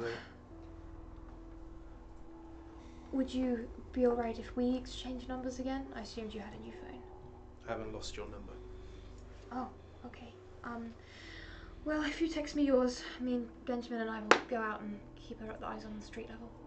Okay. We'll be obviously back before any light. You're welcome to join us or do whatever you like. Of course. I might stay here for the moment. Okay. If you need anything, just... I'm gonna move him so he's not out in the open. I get with that. Okay. Right. Shall we? Yes. Okay. So you begin making your way back down to the street. And there are people moving back and forth, but it's not a busy street. It's more because there are people that reside around here that people are kind of awoken because of the, not insubstantial sounds of explosions Shall we and sirens. wait in my car so it doesn't look so suspicious? It's a good idea. Would they recognise that car though? Who? I don't know. Someone. They might know it was a car that was parked outside the gallery. Well, I suppose if we see someone coming that isn't Sabine, and they look in any way We scary, drive off. we drive away. Yeah, because then they'll think we just arranged to meet at the street and we weren't here at a building. That's a good idea. So I'll go and get in the car. Say, this is probably an indelicate thing to say, but I was, and I obviously don't know Will at all, but I was and obviously that man had done some terrible things, without doubt, but I was shocked, maybe, with the, I don't know. I don't know how to say this. It's just that, well, I remember meeting Michael Chase once, and the thing that has always stuck with me since that time was just how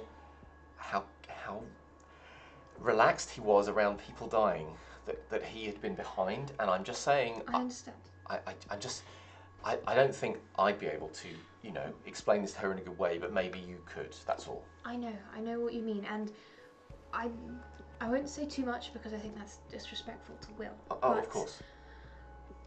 That man is responsible for ruining a lot of lives. Oh yes, I have no doubt that he was a terrible human being. I'm just saying, I don't know, that, well, I don't know quite what I'm saying. Michael Chase, what he does is almost for luxury, for the image. This was simple, pragmatic. We had no other choice. I suppose so. I just look. I'm already aware of how much I've changed since I've moved in with you all, and things that, you know, I'm barely blinking now at corpses in the room. It's almost automatic. Think, oh, how will we cover up this one? You know, and that's quite a big change. But I'm just saying, I don't think I can ever go back to the way I used to be. And I don't think Will can go back to the way she used to be, and that's the thing I'm saying. I don't think there's a way back. I think you. No, but you can still resist going forward in the wrong direction. That's exactly what I'm hoping you'll be able to help with. That's all. Don't worry, I 100% I understand. I agree with you. Oh, good. And that's why, you know, Will was always a difficult subject. Yeah, I don't mean to pry, obviously. It's good that you still recognise that. I think, you know, more of our kind should. Yes, because we don't all want to end up like Michael Chase. That would be a terrible, terrible thing. I mean, you could argue that people being like Michael Chase is what eventually leads to things like tonight. Yes. The street is illuminated by lights as a car pulls in and then slows. Lights dim. And then a figure comes out wearing a long coat, and you can hear the movement of heels on the pavement, and you recognise it to be Sabine moving. She is moving at a kind of kind of leaning too much on one side, but as she kind of nears towards you, she has a hand across her stomach and just moves without saying anything past you over to the shadow offered by one of the trees, and then just says, "What do you need?" Firstly, I just wanted to make sure that you were alive. How did you get out? I would rather not discuss this out in the open, Captain. I'm sorry. I have quite a something that I'd rather not people see. Okay. Can I help? Wherever's private, darling. We have a safe place. Would you like to stay with us? Lead on. And can I check to see, just there's no one else, there's no tail? Yeah, there's wits no... plus awareness.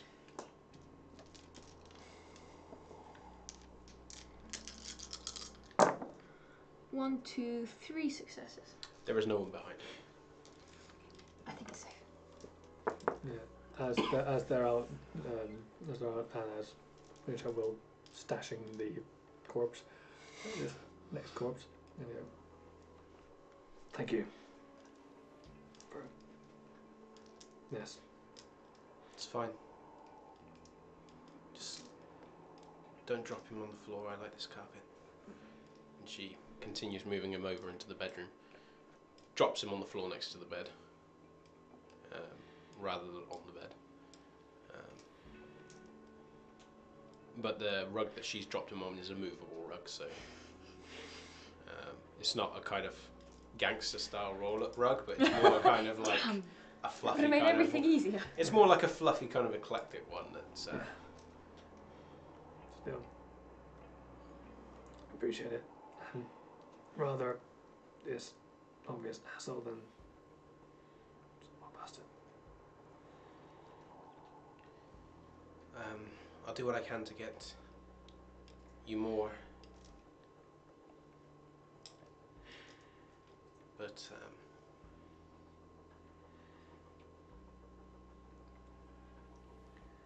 she steps past you and steps out of the room. Okay, trying to help. I mean, I don't obviously go to support Sabine if she looks like she can carry herself because I don't want to be like insulting. Oh yeah, she's walking with the dignity of a woman that's just won an election. But it's clear from the way that she is moving that she is injured.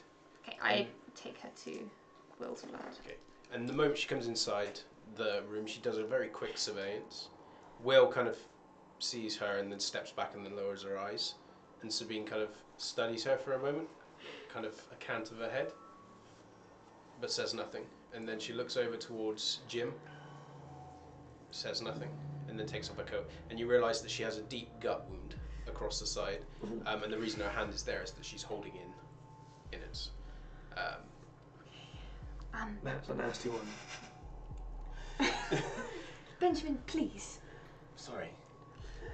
Okay, make sure the door is shut, everything's nicely kind of sealed. Okay, I know firstly it's a bad idea to have so many of us in one place, but right now wherever's safe is safe.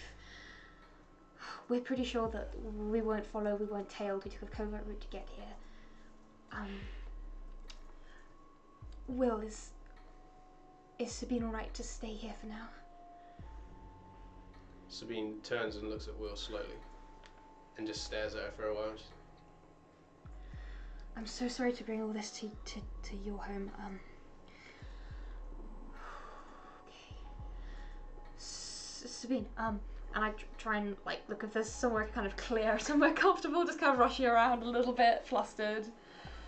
Yeah, she just watches you move as you kind of go over the sofa, and she moves over towards it, sees the bloody stain, and then just steps back over onto the clearer side and sits down.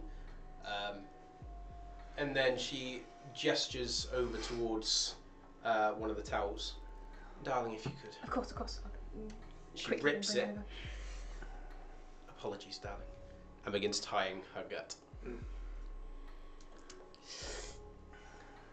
If you need another layer, I have another sleeve. This will be sufficient, darling. Okay. I don't plan on it remaining this way for long.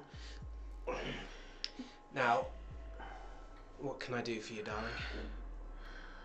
Well, one of our coterie members, we don't know if they made it out or not.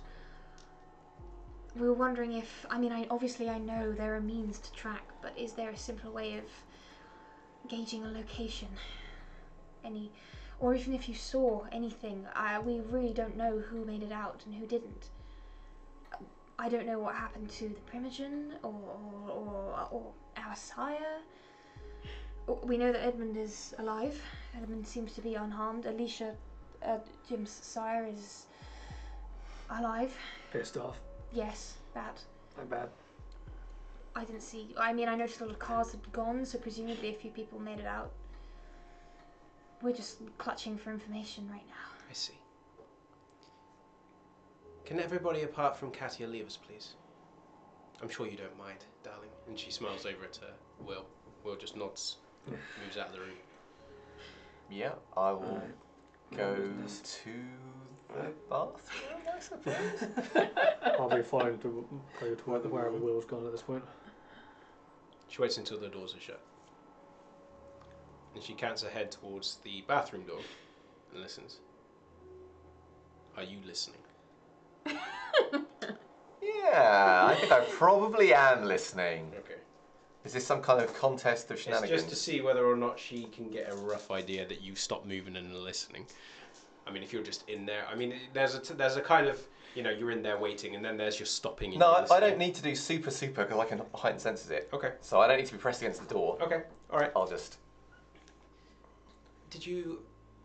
I'm guessing because of the locale you've chosen, darling, that a certain discussion has been had that we discussed recently. Well, we only really spoke this evening after everything. And you can confirm what I suspected. I think so, yes. It would... You think or you know, Katia? I don't know for sure. I haven't had time to make sure of it. Well, this is important, darling. If I'm going to be engaging with her in this way, I want to know that it's not going back to a particular individual. I understand. Whatever I am doing. I understand. There was absolutely no indication of any interest at all, no concern over the fate of Oliver. I would have thought even now there would still be some trace of a bond remaining.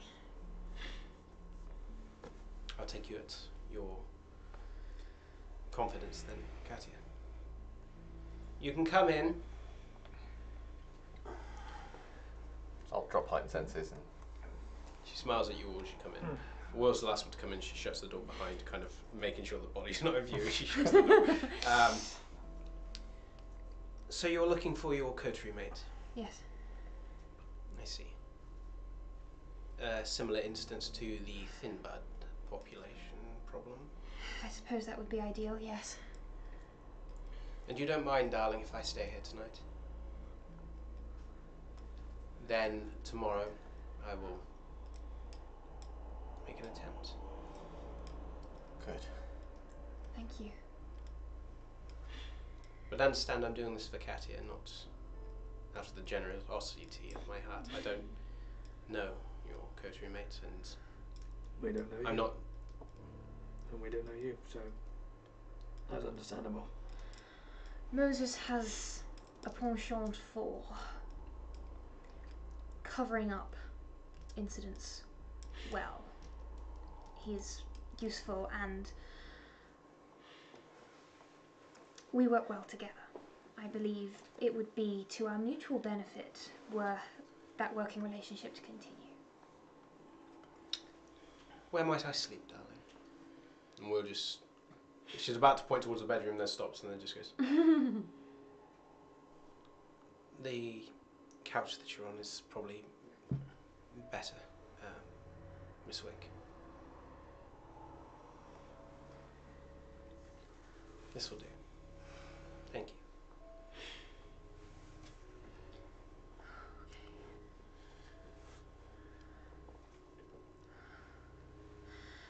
Oh goodness, it is getting late, isn't it? Yeah, at this time, glancing at the clock, is about 23 minutes past 4 in the morning. It's getting late. Where would you like to sleep? The rest of you? I don't mind too much. Let's just make sure that this place is safe for us to sleep entirely first. I mean, this Yes. this house will definitely be boarded and sealed against light because I've stayed here in the past Yes. and she hasn't changed it. No, Will hasn't changed it. She's barely been here since she was embraced. Do we still go over and double check, having never been here before? Will, where would you prefer people to sit? This is your personal domain, so to speak. And I kind of give the other two a look as to say, you know, rules of domain. Well, I have... respect. Oh yes. With respect to your coterie mates, obviously the comfort of the sofa would go to Miss Wick, but I'd rather keep my personal belongings away from people I don't know that well, so if you're happy to stay in the bedroom, I will remain in there, and there's plenty of floor space for these two in here. As you said, it's nice carpet. I don't suppose I could stay in the bathroom, could I? Or the bathroom. Oh, wonderful, thank you. Okay, I'm just surprised. Additional levels of lets me close doors and... So, everyone going where they've agreed to? And then we'll just slump in the corner. I will awkwardly kind of start to kind of put my things down and kneel down kind of in the floor in her room, just very kind of like... So are you sleeping on the floor or the bed? I'll make to sleep on the floor, just Okay. out of respect. She moves over towards the bed and just sits on there, and then as you kind of lie down, she lies on the bed and rolls over. And you guys go and take your particular areas. And then the heaviness of sleep begins setting over you. Jim, you go with the lingering pain in the back of your neck. You're finding it's kind of uncomfortable in the bath, but it doesn't take too long. And Katia, the very last thing that you're aware of is as your limbs grow heavy and your eyes begin to flutter, there's the sound of the creaking of the bed. And then you feel Will lie down next to you and wrap her arm around you and just hold. And then you both just go still.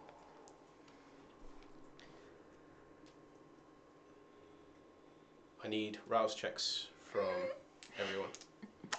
And I will attempt to heal. Katia never really told you how hungry she is. So this is why I was in the bathroom. And I'm to heal that 1 point aggravated, I go to 2 hunger. Okay. How many rolls did you make for that aggravated? 4. Good one. Okay. I'm still at hunger 1. I'm at hunger 4. Oh I my fail. God. Was I at hunger 0? It was a rough Yes, so now night. you've got hunger 1. Hunger 1. Oh my god, you're at hunger 4. I try to heal. I've been a 4 before. It's fine. Yeah. Normal. Like, if I have any aggravated beside this, I try to heal it. If not, Not aggravated at this point, it's just superficial. I just how much superficial, because that's how many Okay. I had to roll so badly. on the You'll checks have today. 2 at this point. And I go to hunger 2. Okay. The blackness greets you again. And there is no illumination from floodlights. But you can see as your eyes accumulate to the darkness and the restraints cut in, and you realise now that they're tighter than they were before, and you can feel that because when you try and shift your hand you can see bits of skin kind of pushed away as it's been rubbed down to the muscle. But as you kind of look in front of you, you realise that something's swaying in front of your face, and then as the illumination comes on with the floodlights and you readjust, you open your eyes and you realise that her cross, your cross, is swaying in front of your face. And then you hear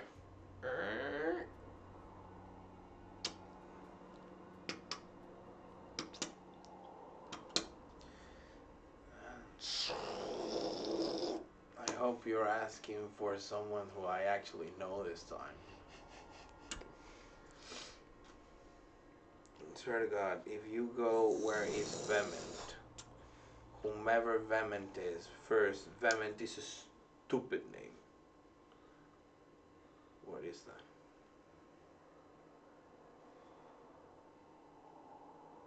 What was that? I believe you.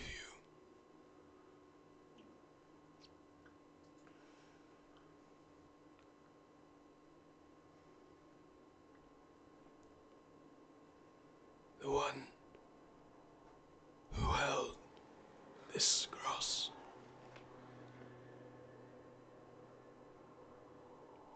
She means something to you. Of course, Einstein.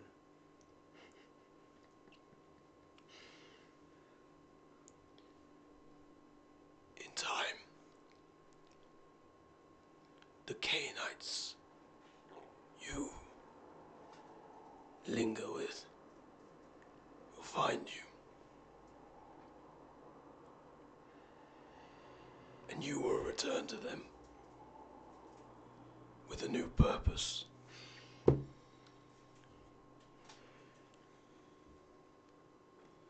You do not know where Vehement is. Your sole purpose will be to find and free them. Free who? Vehement. You do not need to know anything beyond their name. But know this. Moses of Clan Nosferatu. I am a man of my word. Your companion. One special enough to carry your religious relic will live a long life, and every second of it will be agony. The extent of that agony will depend on you. You will leave. Let me stop you right there. will not agree to anything until I see her alive. You're talking to a professional bullshitter. So let's clear the water. I've been tied here. He looks behind you.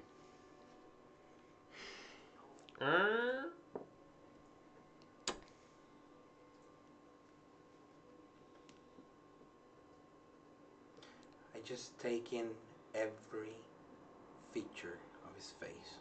He doesn't try to hide it. No, I just look at him intently.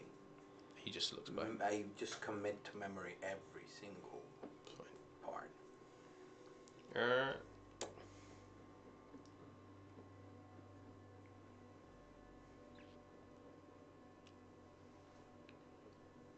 He comes in and he begins laying out more pieces.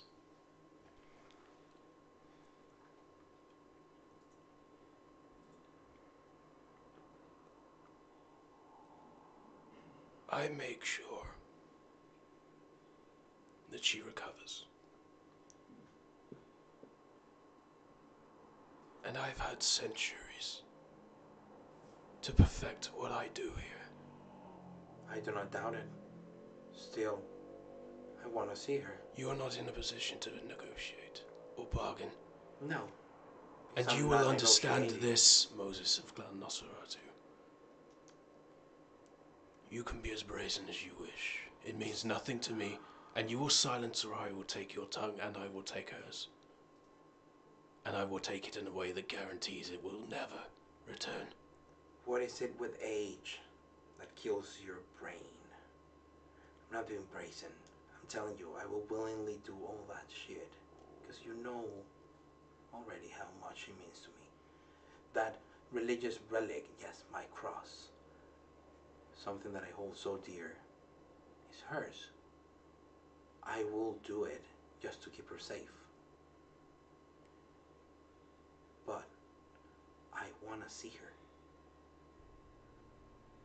I do not doubt that you will have the worst nightmares prepared for her.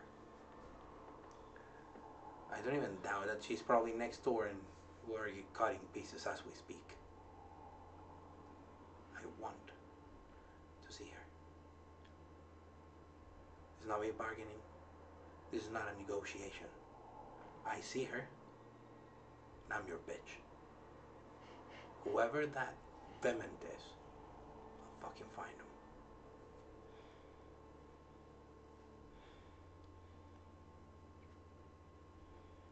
Bring her in.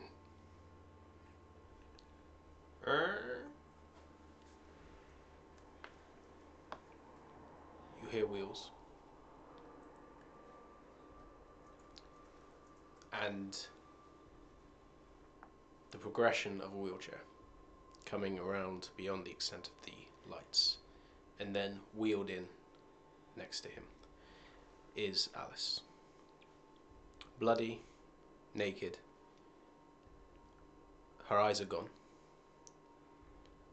Her skin has been flayed off of her arms. One of her legs is halfway through being removed. Her hair has been pulled out. And the lower part of her jaw has been ripped.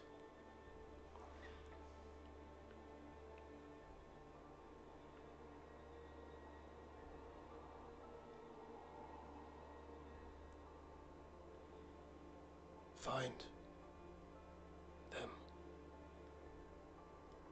I have no interest in her. I don't care if you both continue to exist or not. If you find the one I want, I will let her go.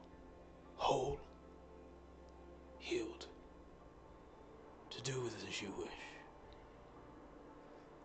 Then I start preparing the healing. Because I'm gonna find that fucker. Good. Who do I call when I find him? Where do I go? Which phone number I dial? What do This place. When you are found, you will return here And that will be a sign that you have done as I ask. And if... I'm not an idiot, I'm gonna come alone. And no one else. I do not care if you come alone. I care only if she comes with you.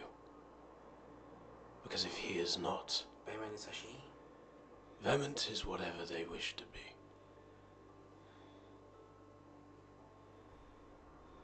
Vehement is above gender. All you need to know. Makes sense, please.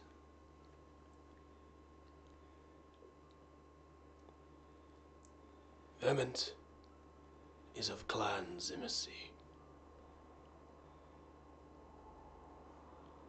And is older than any of us. Okay. Any distinctive features? I will give you one piece of information that should lead you where you need to go. Edmund Sinclair. That's easy. That's very easy. So you better start healing her up. And do me a favor. Put her cross on her. Now.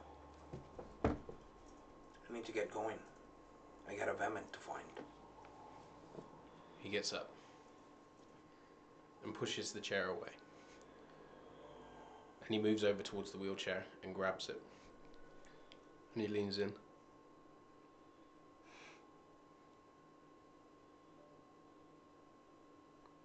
She really is a remarkable young woman. She is. She never even screamed. But she will. They always do. No, she won't. And he begins wheeling off. When they find you, remember. And the lights go out. And all you can see is the swaying of the cross in front of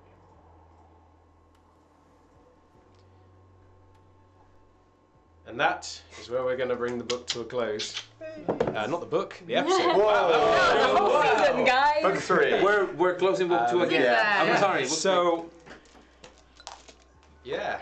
That Ow. everyone See, in the end, survived. it was you who barely. defected. Yeah. Yeah. I did not defect. Yeah. Again, that was thank you very much everybody for joining us. So I do have my own personal shout out actually before we end it. Yeah, first of all, because obviously I've seen all the stuff that you guys have been doing and it's fucking awesome. I want to thank these guys. I want to thank these guys. I want to thank the guys that are normally here but are not here. And most of all, I want to thank you guys, because without you guys, I wouldn't have Blood on the Thames. You know, when I started off, I honestly thought it was probably going to be like watched by 1 or 2 people and then peter out after a couple of weeks. And it's not. It's gone into book 3, and we've got more support now. It's going to be a year before that. At least a year since we started planning. Oh my god. Because we started 7 planning months or so over now. Easter of last year. Yeah, even longer now.